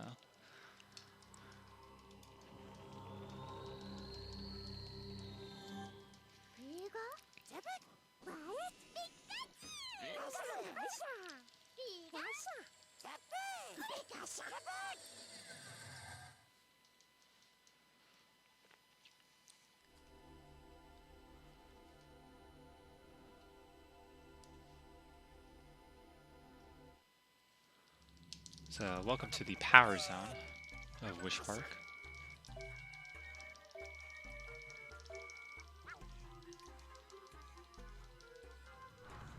Come on, dash, thank you.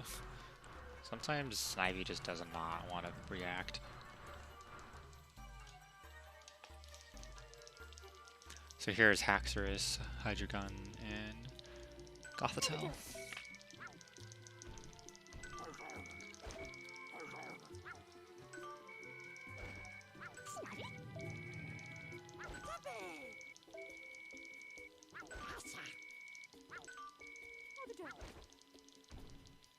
So now we're gonna fight Haxorus.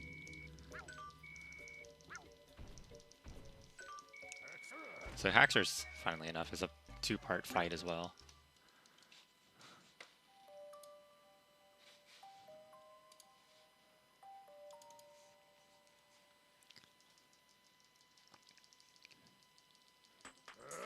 So the first part is like a long obstacle course. We just have to avoid the other Pokemon and reach Haxorus in the allotted time.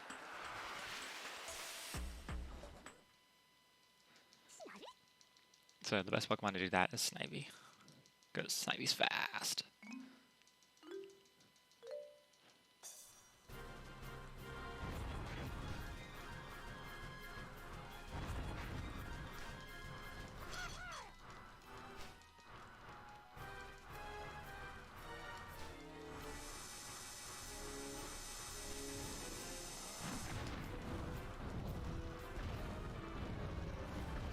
These Timbers can be kind of annoying though.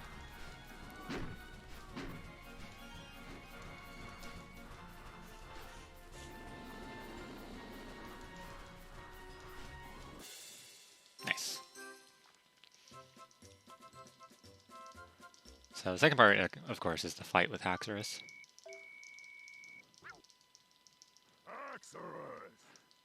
So the first strat that we're going to employ here is immediately giving up, because Snivy sucks as fighting. So we're going to switch to Pikachu here, because Pikachu is just the most optimal against dragon types.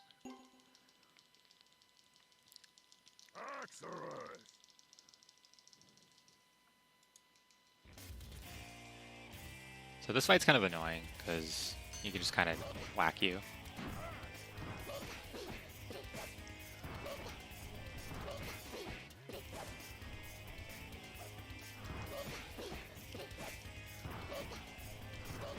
So if you sidestep right before his fadeaway goes... Oh, no. Yeah. You need to sidestep right before he starts to fade away. And then he'll try and do a tail swing. And then you can actually hit him out of that tail swing.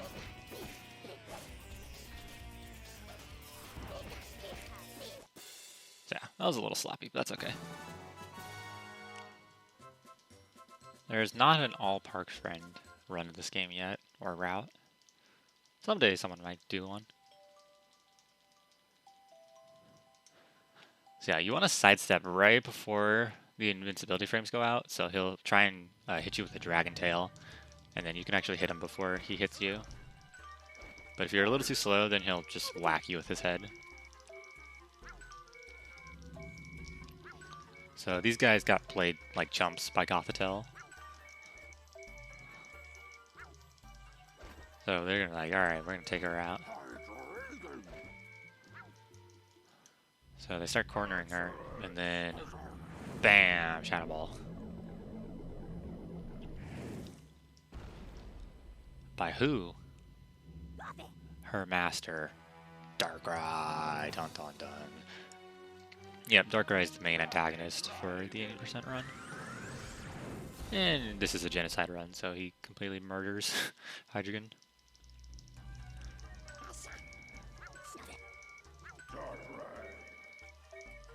So he actually offers us to join him and his team, but we're like, no. So now we gotta defeat the attraction.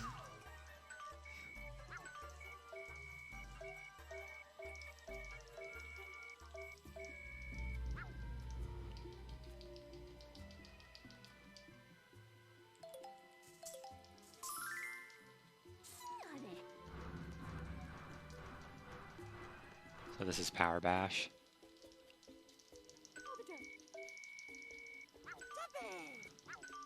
And she'll also give back Victini if we win and ring the Wish Bell.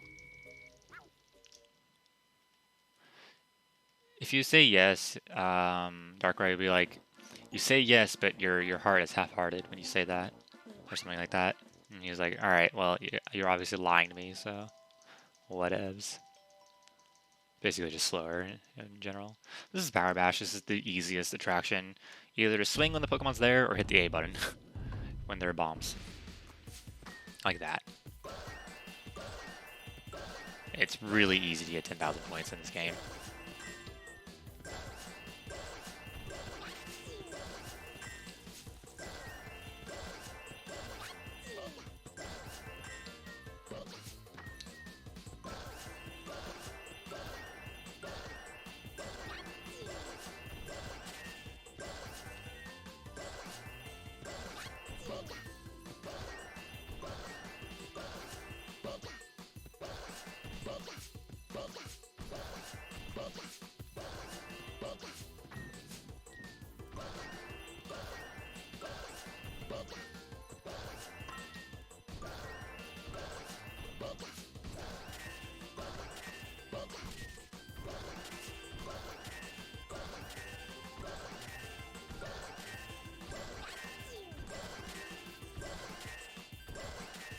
the end, like the last like 10 seconds, you'll always get throws and socks.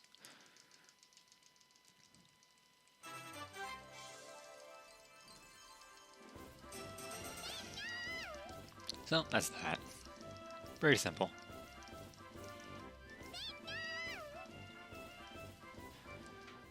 There isn't really an antagonist in post-game. Because you have to like kind of try and spoiler save him, so yeah. So once we win, Gothfel's like, alright, I'm not gonna battle you, you can just go ahead and ring the wish bear, the wish bell.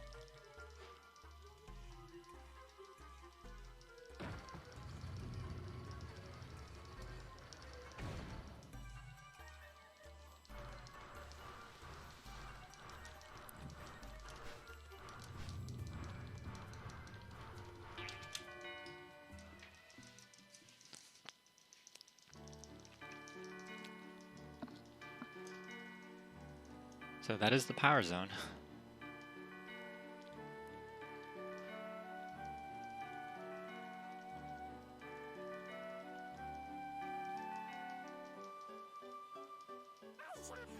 And we get Victini back, like she said she would.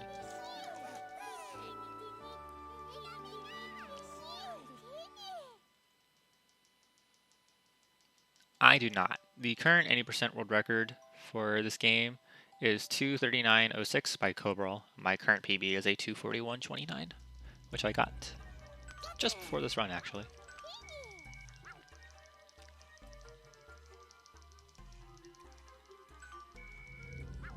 So they're like, yay, we saved Victini, but in exchange, we lose Piplup because he ran away because he was jealous. Ah.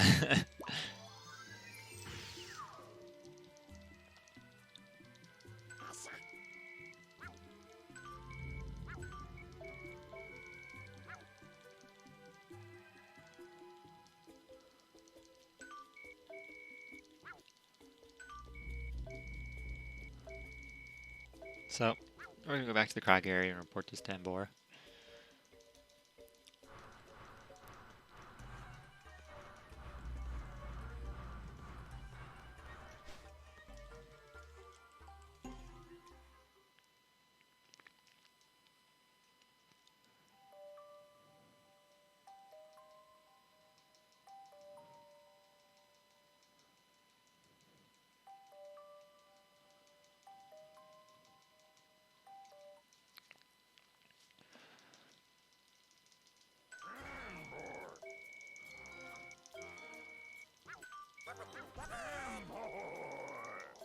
So, tech smashing, you're like, yay, cool, that's great. So the dark vortex has finally appeared in the sky. As you can see it, it's like a miniature black hole. As I say, it's pretty big. Yes, I am actually the current world record holder for PokéPark Wii. And I am currently working towards world record in PokéPark 2. Last year, I got to show off PokéPark Wii in PSR, and then this year I get to do the debut run of PokéPark 2, which is really awesome. So I'm glad everyone's hanging out and watching during late night hours. So Victini's like, hey, they said the portals are made in the Sanatorium in the tech area, so we need to go there next. So we also get the friend Victini here.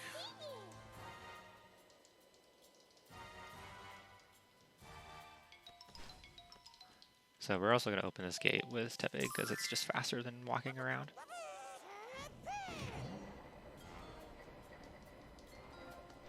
Oops, and then we immediately switch back. I forgot there's, you could just switch back right there.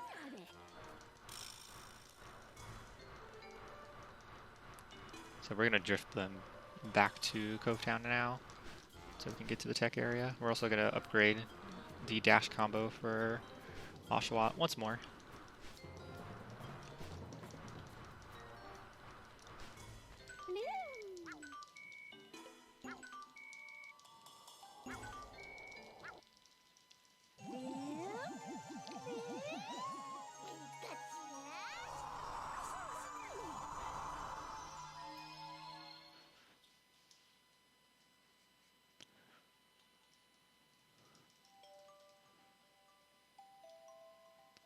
And we're going to look for Daywat here, another little bit of RNG.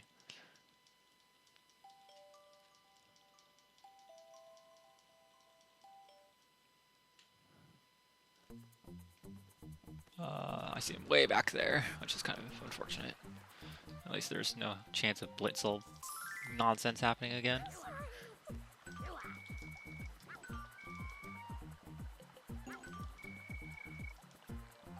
So for 500 berries, we get the second upgrade for dash combo.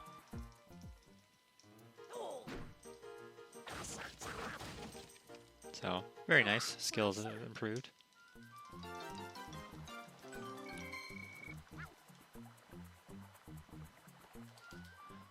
I'll switch back to Snivy. We can go ahead and go talk to Crocodile now.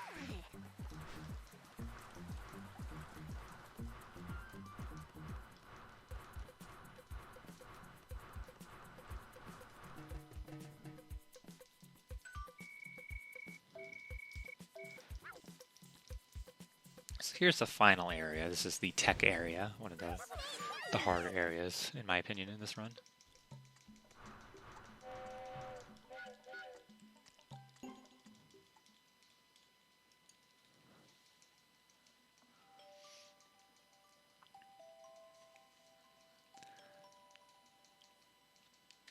Yes, PSR Marathons is a very fun thing that we get to do once a year, every year. And all the organizers put their thoughts into showing what's best and what hasn't been shown and things like that. So, the Pokemon Speedruns community is one of the biggest ones out there in speedrunning. There's so many games to cover and so many speedrunners that each play their selective games. Some play a ton of them and some only play a select few. So, one of the magical things about this marathon. You just get to see a lot of runs that you wouldn't see otherwise. So, coming out in the tech area, we're going to meet up with this Girder, and Girder's like, no outsiders allowed. We're going to fight him with Oshawa. So, there's a really hard strat here that saves a couple seconds, and I want to see if I can get it. It's really precise. You do a full dash combo, and you do a jump swing. You have to do that twice in a row. It's really precise.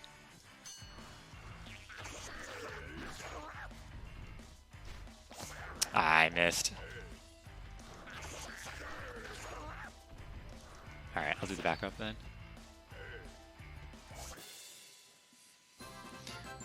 That one's really hard to do. So, no big deal. So, he tells us to go talk to Conqueror, who is the zone leader.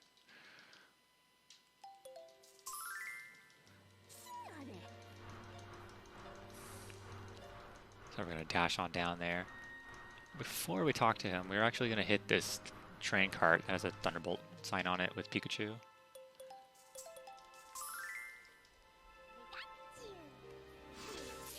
So it'll actually move down, because we need this to be moved a little bit later. So easier just to do it now. And then we go talk to Conqueror with Oshawa. As we are going to be doing a fight here with Conqueror.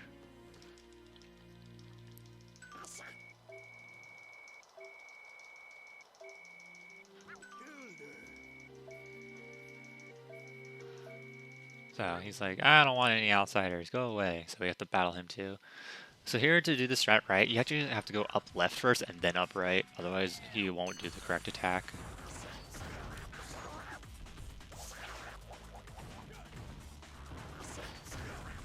So you want him to do that like earthquake type thing there.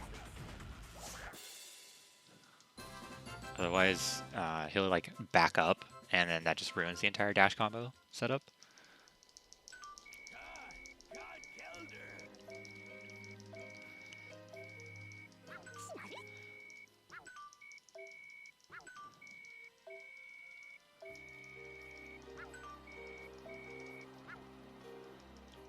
So we need to get to the Sanatorium, but unfortunately there's a big problem with the bridge. It fell.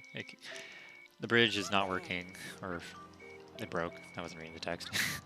And we need to fix it. So we need to get cement and timber. And we can get those from Timber, his apprentice in Seasong Beach.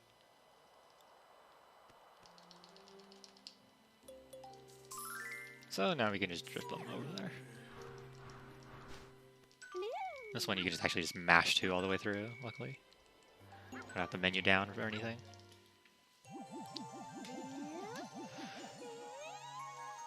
It would be really nice if you could skip all of these Drifloon cutscenes, but fortunately you have to watch at least one when you leave a new area every single time.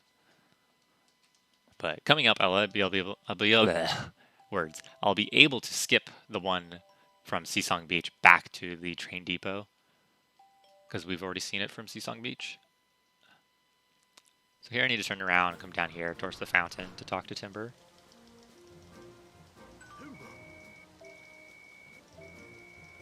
So he's like, that would be really hard by myself. So we're going to go ask Samrot to help.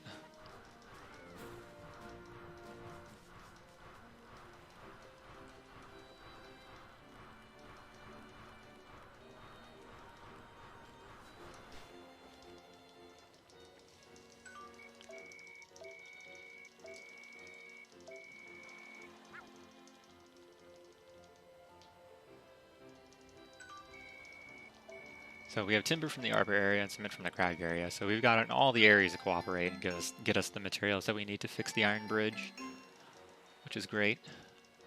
So Timber is going to go on ahead and go fix that bridge like he's supposed to. And then we noticed that the Dark Vortex is growing even bigger.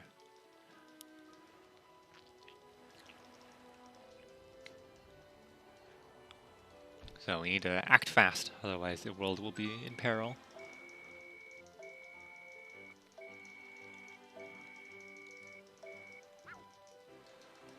So now we can just drift them back to the train depot.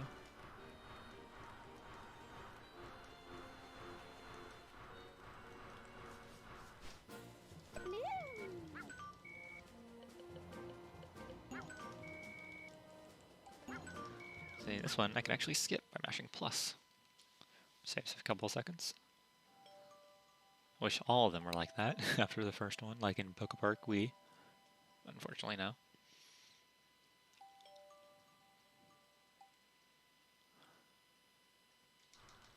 And then actually go talk to... for a second I thought I needed to switch to Oshawa there. Just talk to Conqueror so we can fix the Iron Bridge. And then they fix it, and then we get a nice long cutscene of the train pulling in.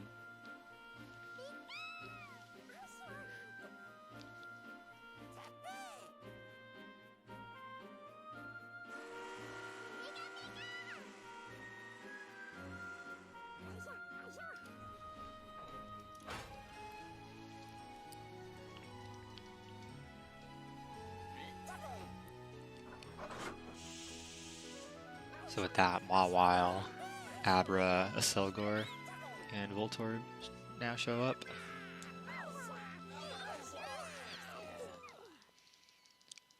And we also friend Conqueror.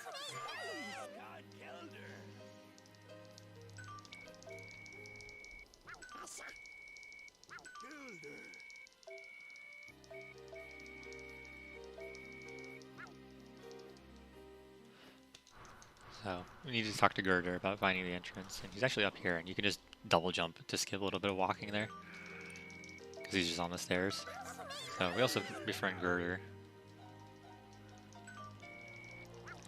So we need to get into the warehouse, but in order to do that, we need to be careful of the Golurk attacking all the Pokemon. So here I'm going to be walking with the D-pad because it's really sketchy to run with dash here because you can easily fall off. And then you actually need to get over here. Okay, at this point you can start dashing. So we used to get Voltorb, but we actually don't need Voltorb. We just need to go all the way down here to get this 500 berry chest.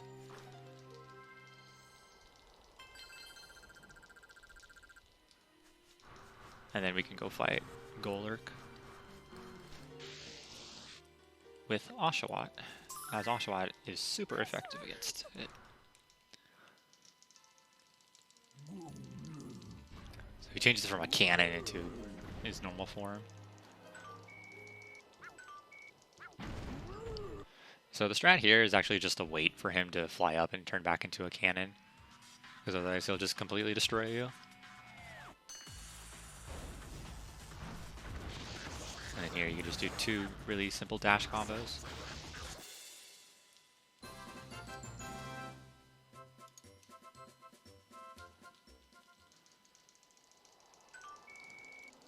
So he'll become our friend. And then we tell him we want to get into the warehouse. And he will comply. And then very slowly, but also very coolly,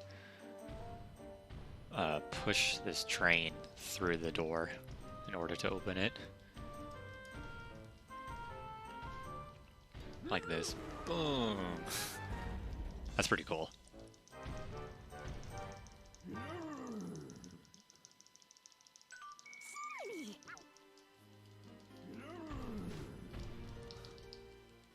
I'll switch to Snivy.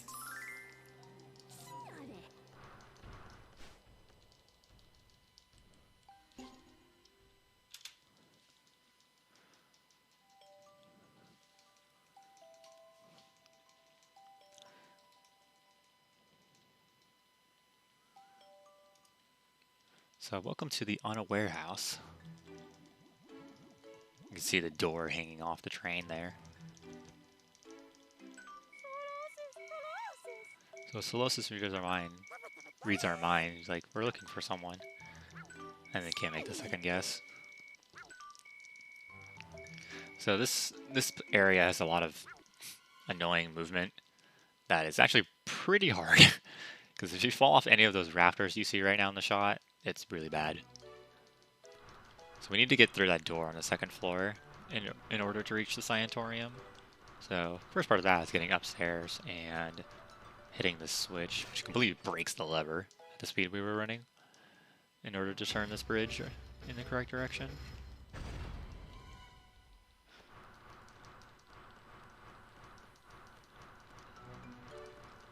And then we need to come over here and do the same thing to this lever to turn this to face the correct direction.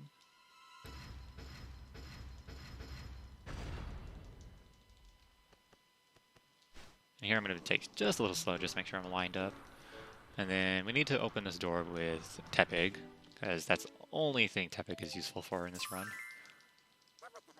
It's just opening doors and breaking rocks, apparently, and blocks. So 4 hits, and that'll open up the door. And then we can get down here towards the Scientorium.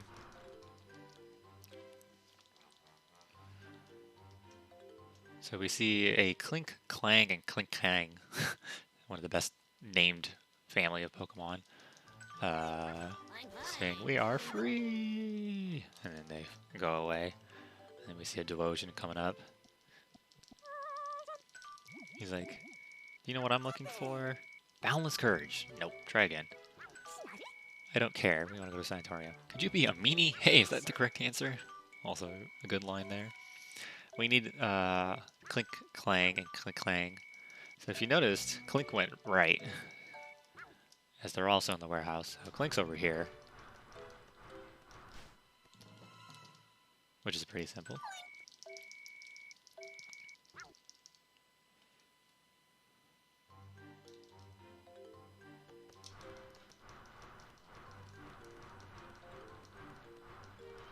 Then we're gonna come back out here and then turn right over this jump to talk to Clink Clang, who loves sob stories.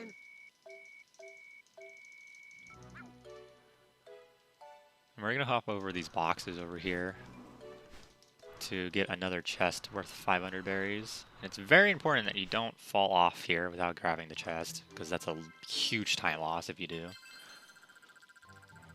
And conveniently, without hitting the chest, conveniently enough, Clang is also on the first floor.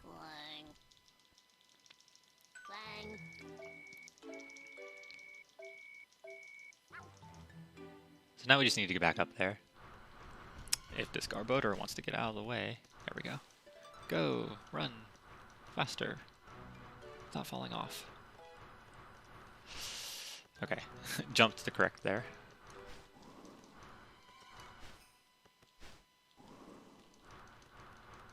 Little sketchy, but not too bad. And then we just need to talk to Devotion.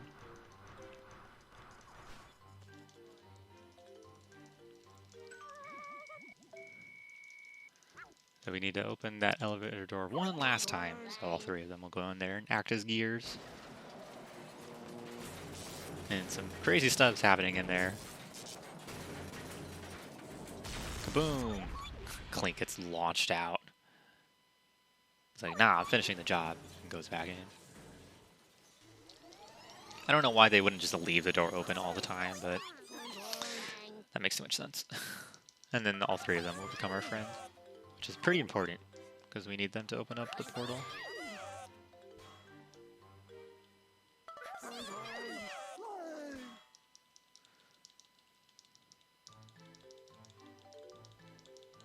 And then Devotion's like, great, we can go to the sanatorium now.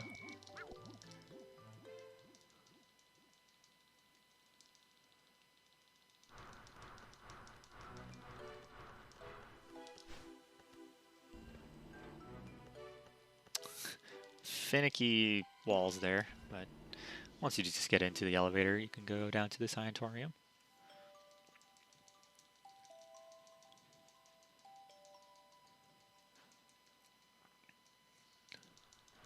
Luckily, no Pokemon in the way, so we can just run right on through to the front. So I love these 4 camera pans. Left, right, slightly less right, center. Tepig's just kind of got cut short just because of the way they were positioned. And here we see a Reuniclus. And if I butcher this Pokemon's name, I'm sorry. It's really hard for me to say. So we ask him about the Poster Portal, which is, he said, his invention, and then he's asking about Darkrai.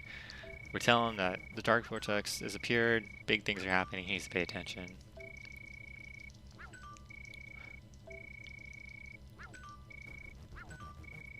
So he's like, hey, are the witch bells ringing with regularity? No, they were stopped ringing. There's your problem, you dummies. If time stops, gravity warps or space warps gravity, and it's just common sense. Common sense.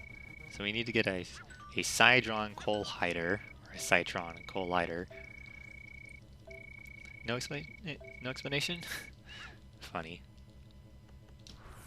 So we just need to go over here to the lab. This is the last 2D platforming section in the run.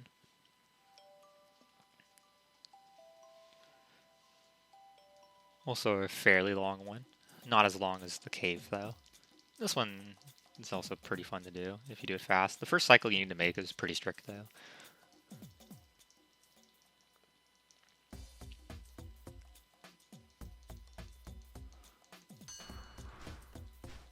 Got the fast strat there where you bump your head.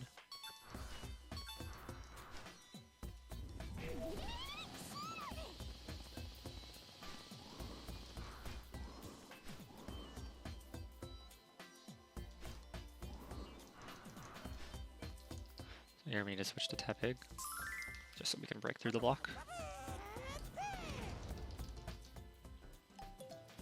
And then just a bunch more movement with Snivy.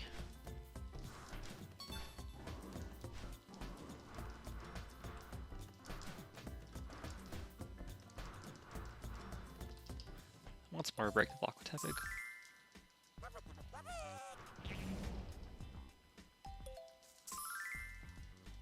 So we need to get this weight to put on the pressure plate in order to open the gate, because rhyming schemes. And we also have to be kind of careful with this weight, because if we like immediately start pressing 2, you'll like pick up the weight again. So, but that's pretty simple. Just gotta turn around and then jump up to the chest.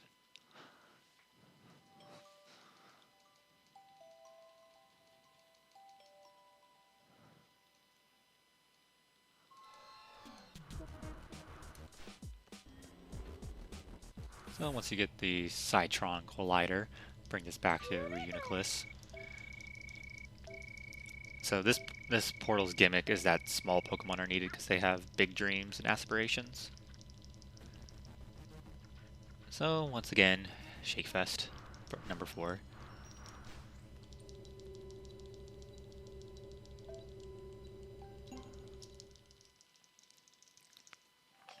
So I get to throw out my arm again.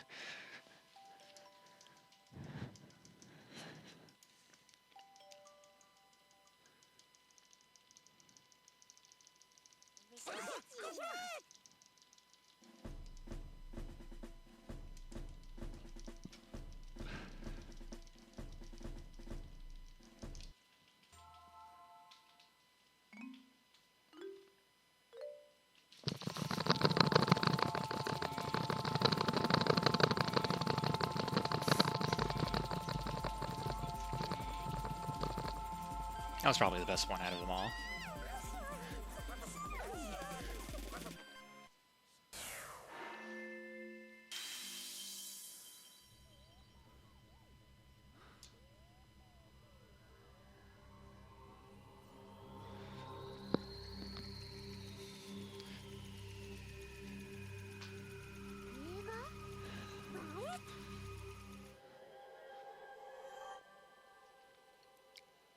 Yeah. We used to get Voltorb in outside, but it was realized that you don't need Voltorb in the run. He's actually slower to get him for his berries and stuff, so we routed him out. So welcome to the last zone of the Wish Park. This is the flight zone. This is my least favorite because this is the hardest. Not for the attraction, but for the boss battle after, which is very inconsistent. Also, these Pokemon are in the way. Okay, they were floating.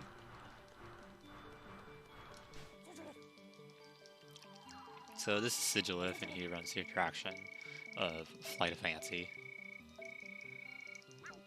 which is basically an auto-scroller.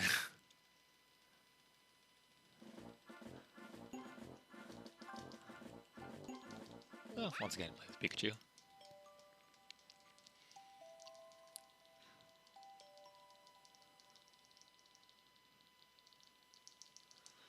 So we only need 15,000 points, which is pretty free if you just collect gems as you go. The more important thing is to always hit the rings, because those give you a little bit of a speed boost. So hitting every ring is more important than collecting gems consistently. Of course, motion controls though, so it's kind of finicky if you're not used to motion controls. But at least it's pretty free.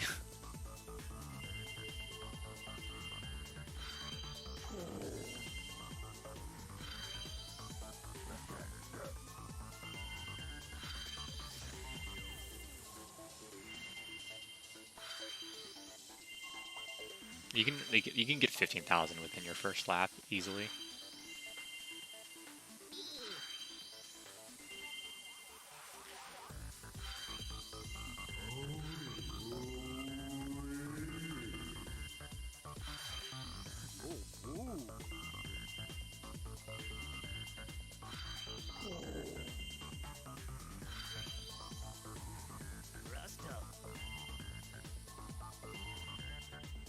And then the last lap, you have the Seismitoad on a Mario Galaxy planet, just throwing gems at you.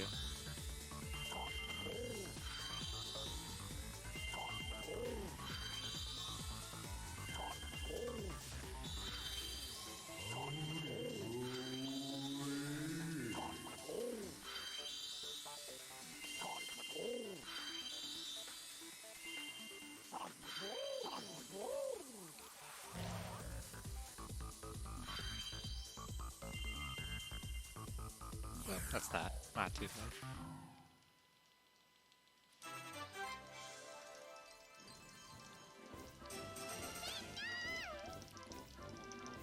So like I said, the attraction is pretty easy. What's the worst part, and probably this is my least favorite part of the run and the hardest one for me, is the Sigilyph boss fight. So like the others, he has 2 phases. His first phase is basically this Tower of Terror obstacle course that you have to run around. It's just very inconsistent. And then his boss battle, where you just fight him, is also inconsistent with how the strat works right now. So hopefully I can do it. We'll see how it goes. we're gonna do this with Pikachu. This Pikachu is the most consistent.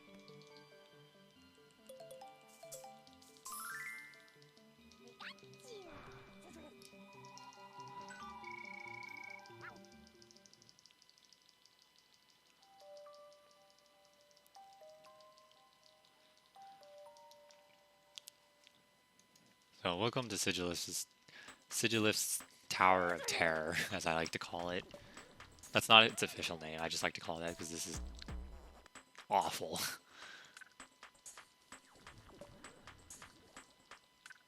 This is not a fun time. And you can easily fall down too, so you have to be careful.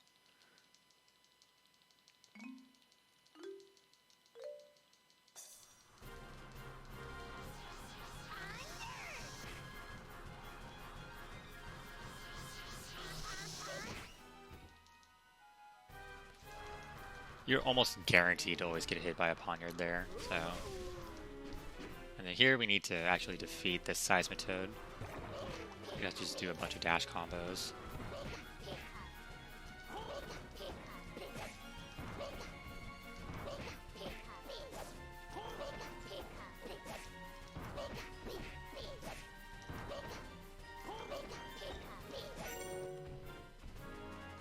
And sometimes they like to sit, which is a little annoying.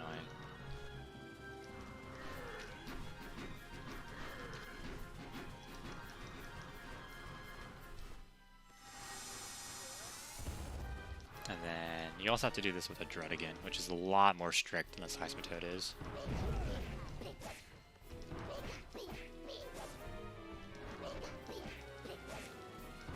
Also, I'm doing it with a bad camera angle.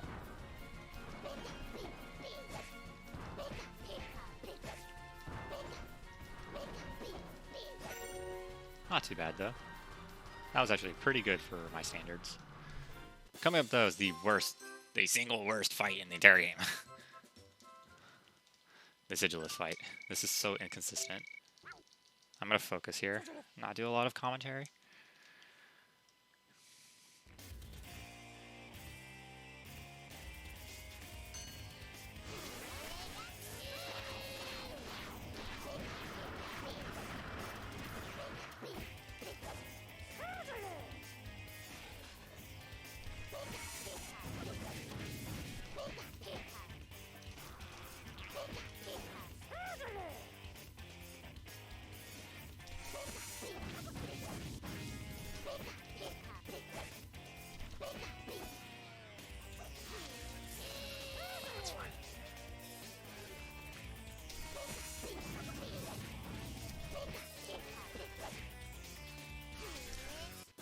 Nice. Okay, that's pretty good. That's acceptable. That wasn't perfect, but that was a lot better than how it normally goes.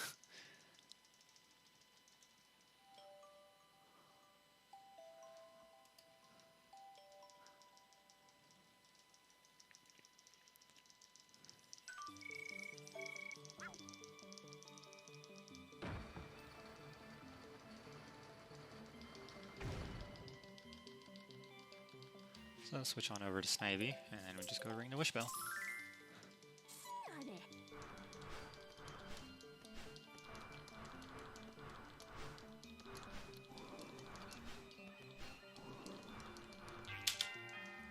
Nice.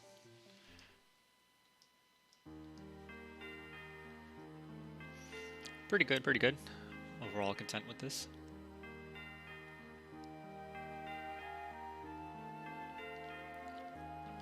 So for the 4th time, all the Pokemon here will now go back to their proper zones.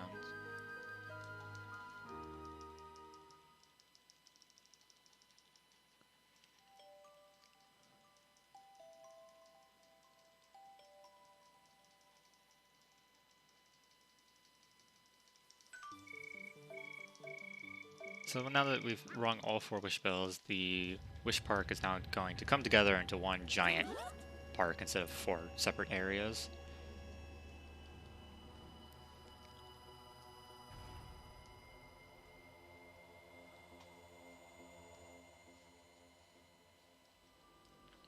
So now it's a lot easier to just get to any one area that you want to.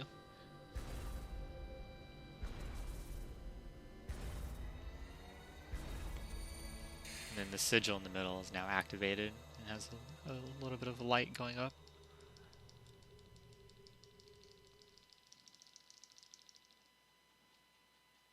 Again, hard loading cutscenes.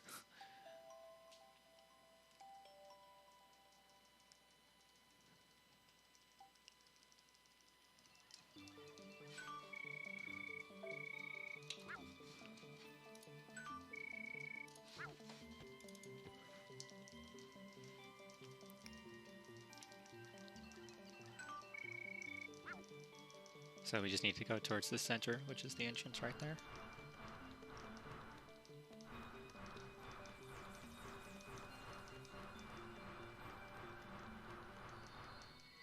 Upon reaching close to there, we'll see the Gothorita family, or I like how I said the middle one, the Gothita family show up.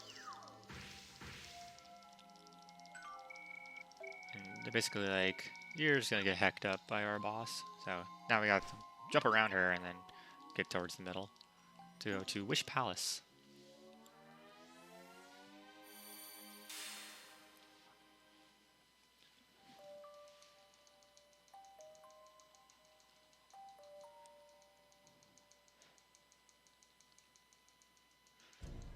So here's Wish Palace. Very nice. It's a stairwell.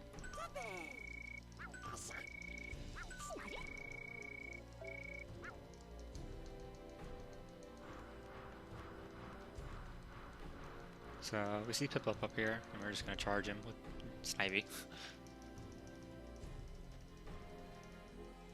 They're like, hey Piplup, what's going on, man?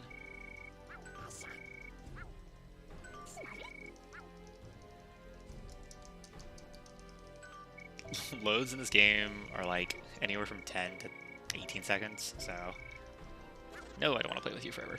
Piplup's being mind controlled, by the way. I would say several minutes in loads, like a lot. So we have to defeat Piplup in a fight now, and this is actually pretty easy. This used to be a really hard fight, but it's actually really simple, the strat now. Sidestep backwards. Hit him with a Razor Leaf and do a dash combo, and then do another Razor Leaf to his face. Ta-da! That's the Piplup fight.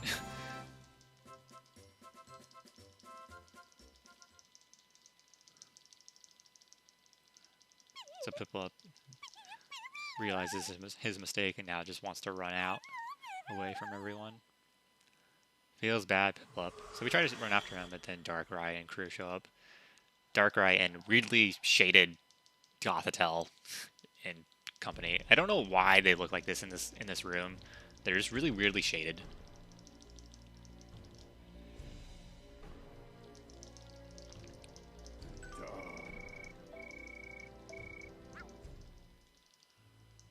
So, Darkrai using his Dark Magician anime skills, he's gonna delete our pals' memory of Pikachu, so they won't remember us anymore.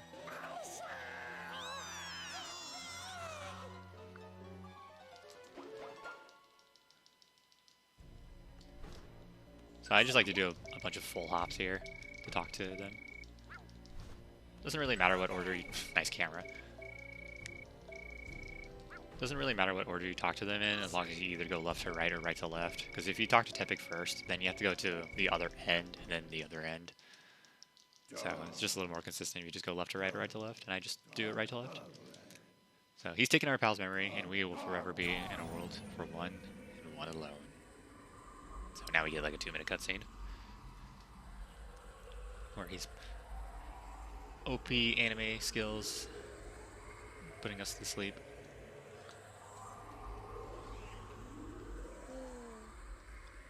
And then we try to fight it, but it's just futile.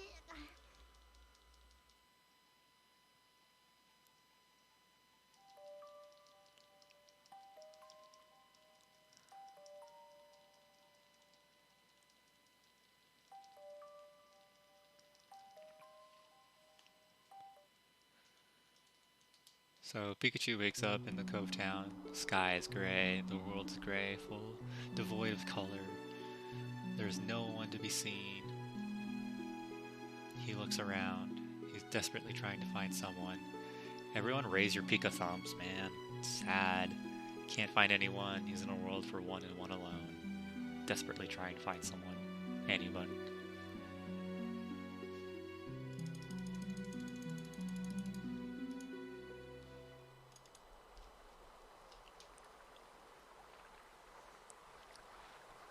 Pikachu's sad. Pika thump.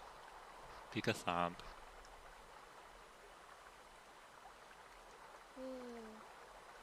You can feel the rain coming. The sky starts to rain instantly. And I like to say, I really like this rain animation, you know, raindrops falling on the camera, and then whoop, it's all slow-mo. And the raindrops looks pretty good, you know, for 2011 standards. You know, Pikachu's sad now in the rain. Pika thump, man, Pika thump. Sad boys, sad boys. And then, Piplup, you're not dead. You came back for me. Yay, the world is full of color again. Woo, no more Pika thump. And shout out to Reshiram and Zekrom in the background there.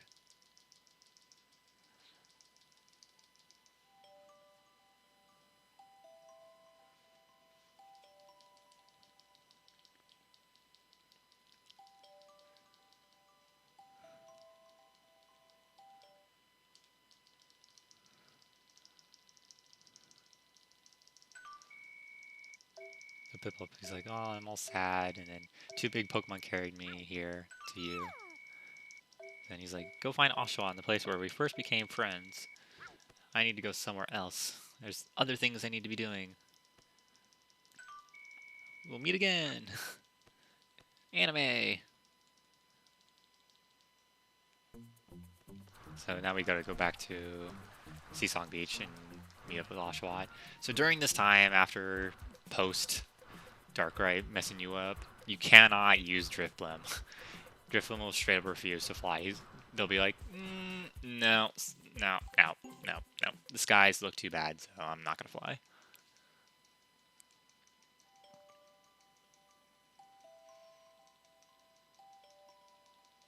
So we have to run everywhere now. For the time being. So once again, right, like the beginning of this run, we can use this cliff to just conveniently walk right off to Oshawa.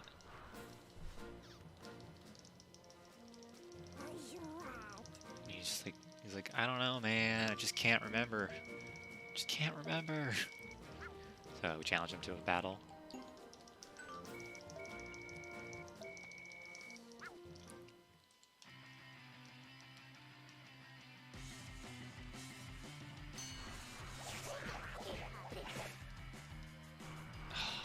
Happened again, dude.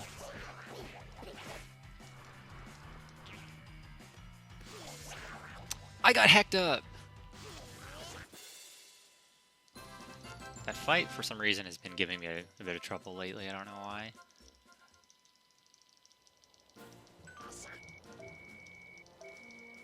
Well, we defeated him anyway, so... Yay, we got Oshawa back. So now we need to go friend Snivy again, who's all the way out in Verdant Court. So we have to run all the way there.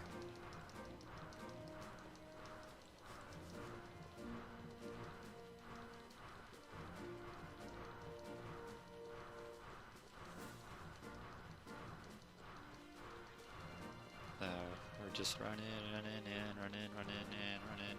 forever. Lots of running in this segment here.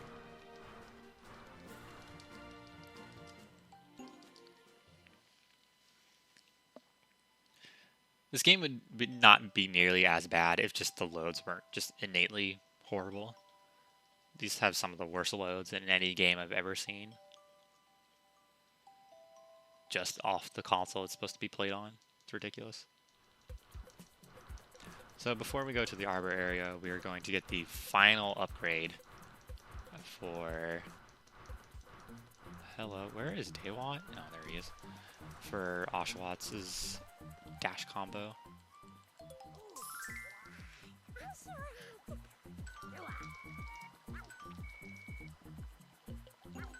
For 1,000 berries. That is the final upgrade we're going to be getting in this run. With his ninja skills, he hits the boxes and then they break a few seconds after. He's all determined and happy.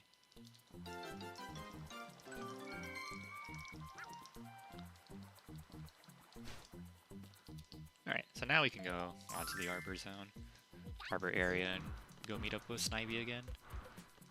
So this is part of the reason why we also upgrade Pikachu's dash, is because just this long section where we have to use Pikachu again.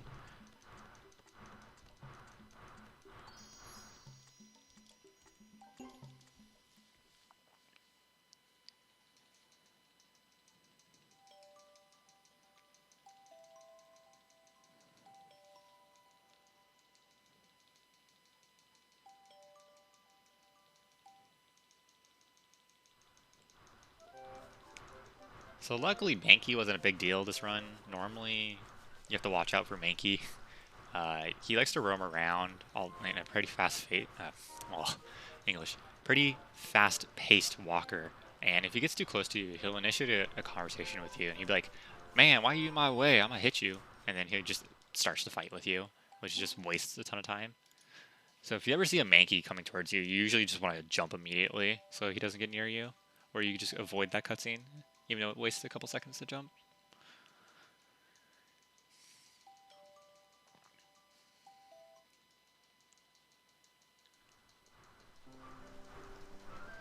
So, if you remember, like I said, two hours ago, there is an out-of-bounds clip in this game, and it is coming up. It is the only one that we use in any percent. It saves about 15 seconds of walking, maybe 10. 15 if done optimally. And I call it Pika clipping, or you can also do a Tepig. It's also known as a Tepig clip, but I just like to call it Pika clip because we do it with Pikachu, because Tepig is not here at this time.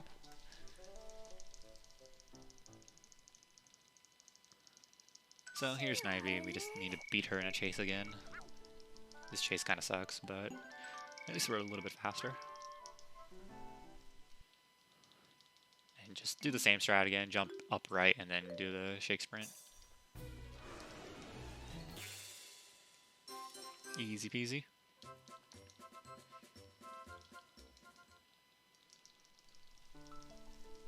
So I'm gonna try and pull off this clip here and then I'll explain it once I get it.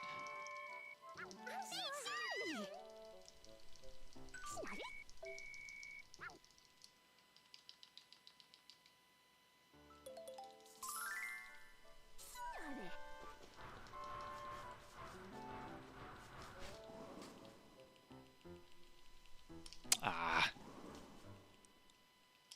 No. There we go. Sloppy.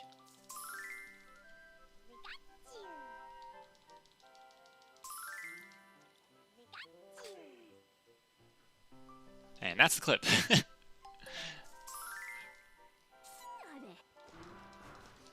So that was really sloppy because I just kept falling off.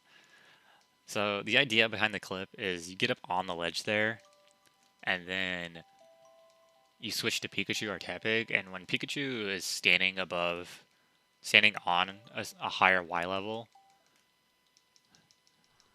than what his like model is above, he'll clip through the ground like that.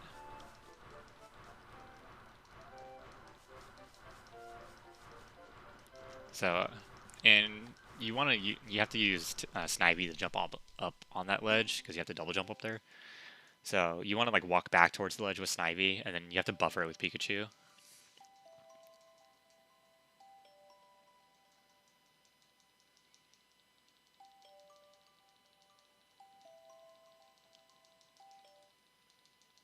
So that was the clip. It goes pretty fast, but it's really cool to see that there's an out-of-bounds clip in the game that sends you back to the start, which is faster than walking. It's a little bit like tweaking in Gen 4, if you've ever seen that, where they just run in the void.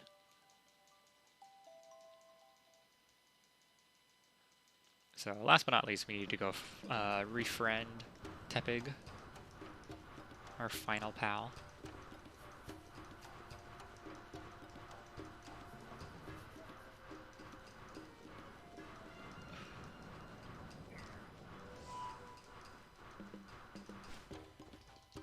Once again, fight him with Oshawa.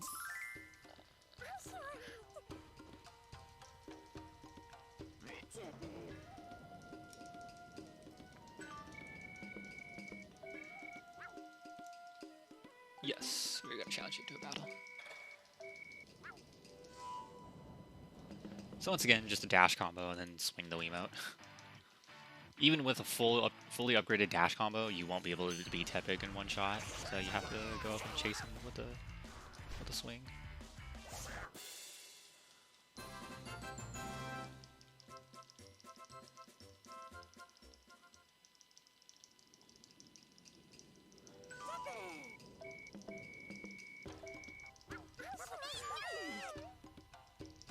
So now that we're all back together again, we can go back to Wish Palace. So the closest portal to go to Wish Palace is in this area, so we need to just go to the Coliseum here. And it's not like we could fly anywhere else anyways. So it's just faster to do this. And then we can also skip this cutscene here too. What? Why did I get a dash? I did not hit one. Sometimes when you shake the Wiimote, it'll give you a dash input. I don't know why. It's really weird.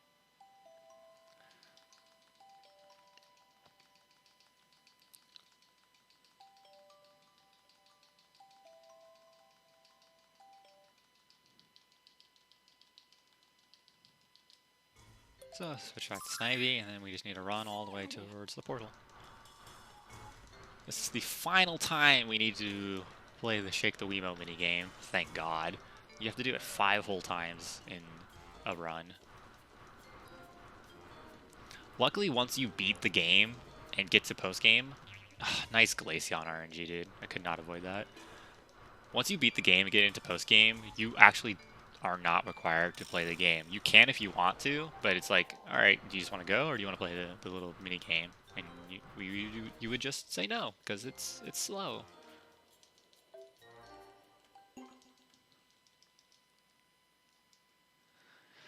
Alright, so last time I got to shake really hard. Hopefully I can do it. It should be easier now that I have Victini as well, so I'll add a little bit. So if I could do it first try, I could do it second try, easy.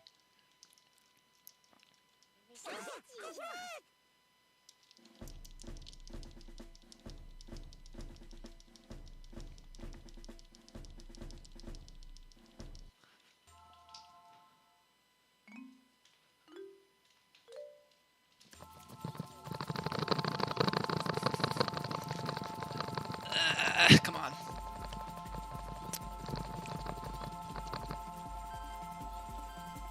Okay.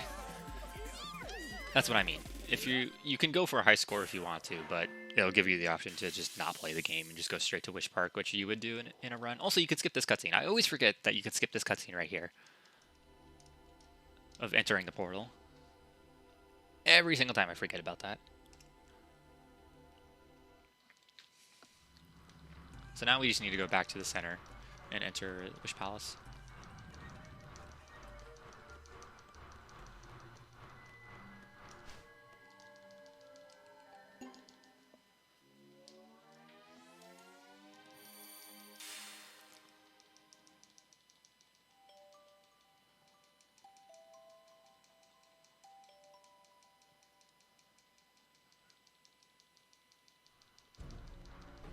So now Darkrai will be up on his throne. And right before we get to him, we're going to switch to Oshawa because he's our main fighter and we've maxed out his dash combo, so this is going to be a pretty easy fight.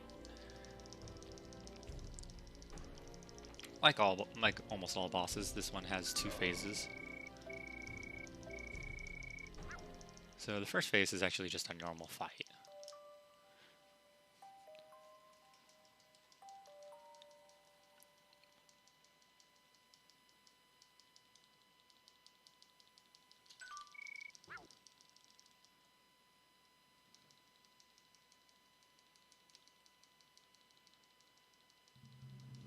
So just a bunch of dash combos will Sigilyph.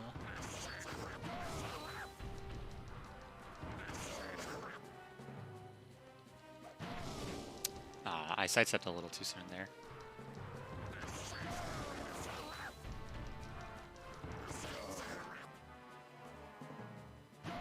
You want to wait till he like just throws the punch. Why can Conkeldurr come here to help me? That's weird. So once you defeat the first phase, which is pretty simple, his second phase he will grow to like 3 or 4 times his original size and just completely destroy the arena.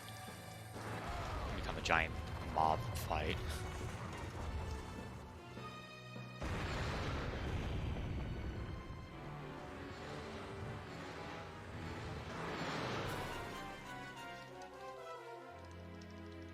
So you can hit him on the left, the right, or the center, and you want to hit him on one of the sides in order to force him to charge a giant Shadow Ball on the left side. Because like the first time he'll just like hammer swing you, and you want to like kind of run around right here for a second so he charges on one of his sides so you can continue wailing on him while he's charging that up. If you're unlucky like me, you just run into the thing. That shouldn't be a big problem though. I could still finish this out. Boom. Okay, we did it. We did it.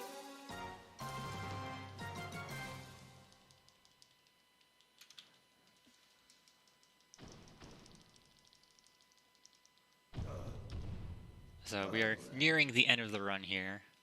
We've defeated Darkrai twice. He comes back to his original size.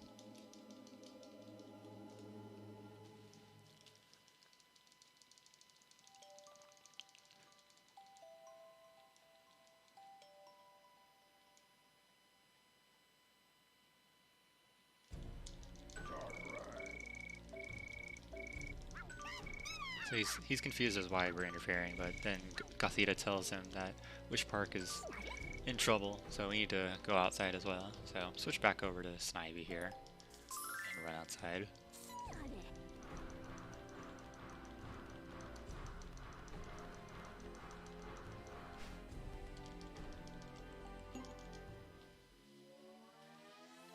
And then we just gotta master some text, do a little bit of movement, and then we're done.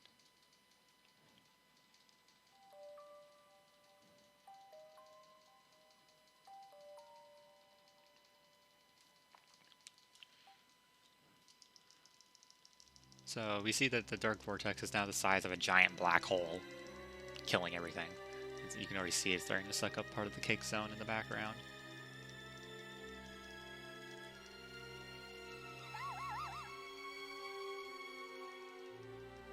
And then Piplup shows up with Reuniclus. As he said he would show up, he had something to do.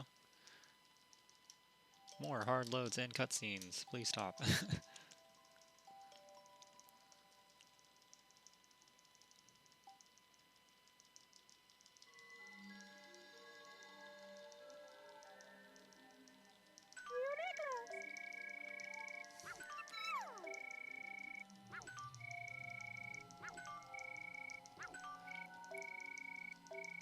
So Reuniclus invented this light polariton in order to balance the gravity of the Dark Vortex.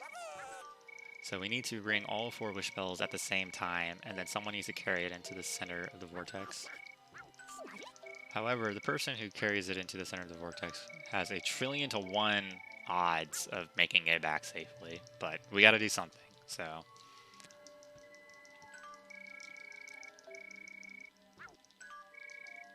Oshawa takes the cake zone, Snivy gets the dance zone, Tepe gets the power zone, and Pikachu gets the flight zone. Time is coming up pretty soon. I just want to hit the last bell. I will get some text from Oshawa before I actually hit it, but I'll let you know. So just a little bit more movement here.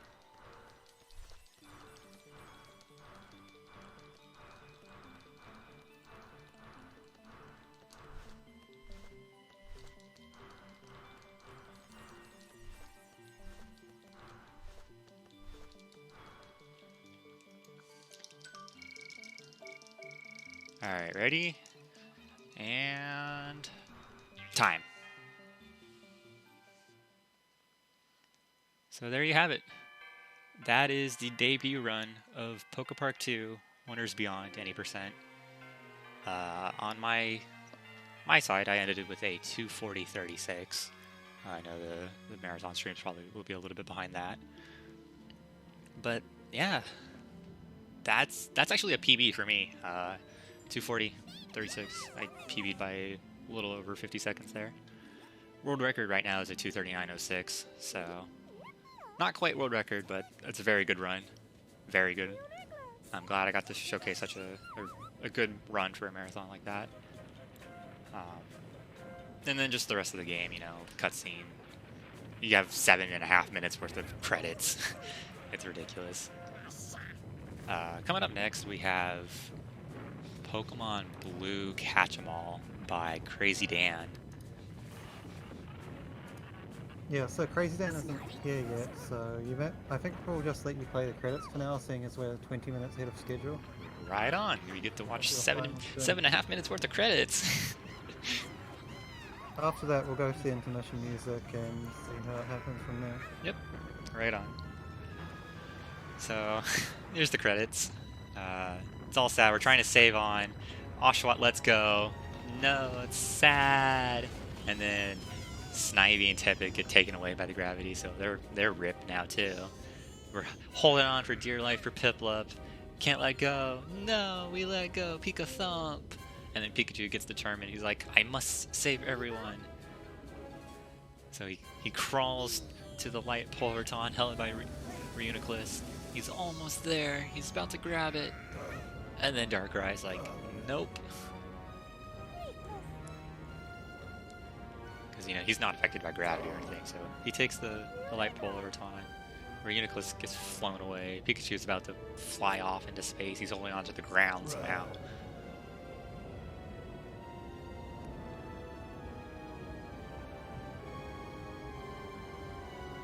And then Darkrai zooms off into the Dark Vortex. So the bad guy ends up becoming the martyr at the very end of the run.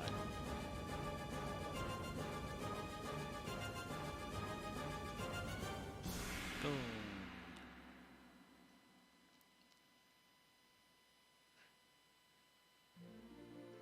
It's really weird because this is like some like Diamond, Platinum, Pearl X stuff, but it's a 5th gen game.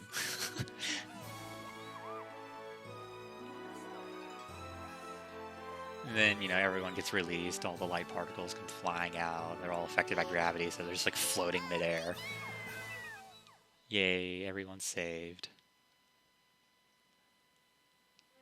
And then here's the actual credits with all the people who worked on the game.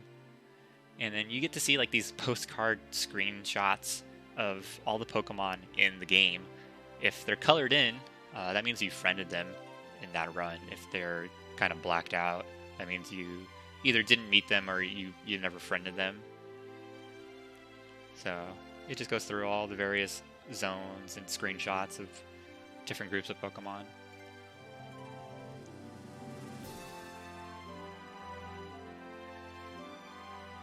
So yeah, I'm just gonna let the credits play out. I don't have too much to talk about. Once again, I'm Deathline. Username on Twitch is deathline77. I mainly speedrun PokéPark Wii and PokéPark 2. I am the current world record holder for PokéPark Wii, which I ran last year at PSRM, and then this year, as you've seen, I get to do the debut run for PokéPark 2 Wonders Beyond. I've ended up with PB 2:40.36, which is a very good marathon time. Very nice run. I'm glad that everyone stuck around to watch.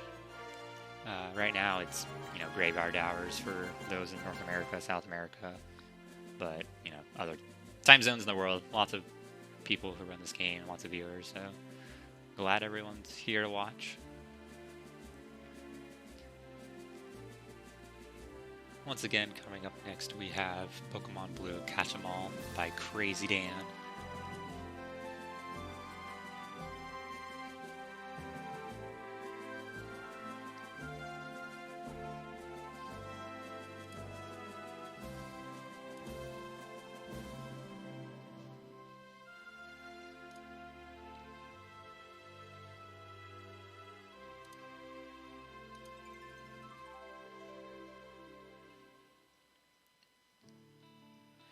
It's a very fun game to play casually, if you've never tried it before.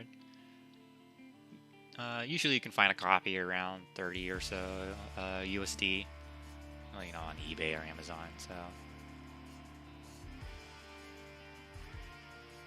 it's a giant friend collectathon, and it's a very good game. It has a lot of story. Gen 5 was known for being story heavy, as we're all aware. PokéPark is one of those spin-off series that you don't get to see a whole lot, or a lot of people don't even know it exists, to be honest. So I'm glad to be the advocate of PokéPark series for the PSR community. One of those spin-off runners. Again, I'm glad I got to run the only game in the entire marathon that does not start with Pokemon. It starts with PokéPark, funnily enough. So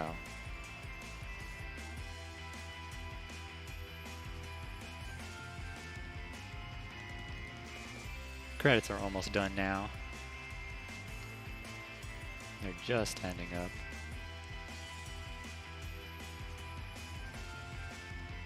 There's only a few more to go.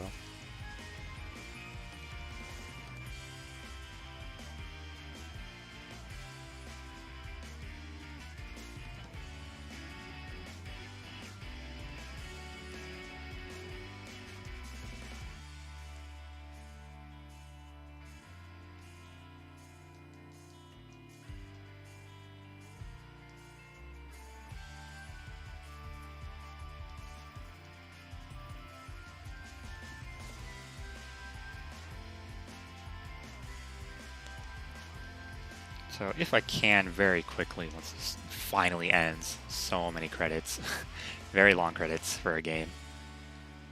I'm going to save the run and then quickly reset the console just so I can look at my IGT as a nod to how the community used to time things. Everything nowadays is timed in RTA or real-time attack, but we used to time by IGT or in-game time or in-game timer. So we just do a quick little reset, and by quick, it actually takes a long while.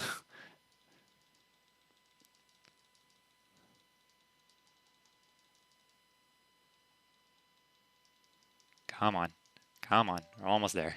Just gotta load real quick, and then we can get on with it.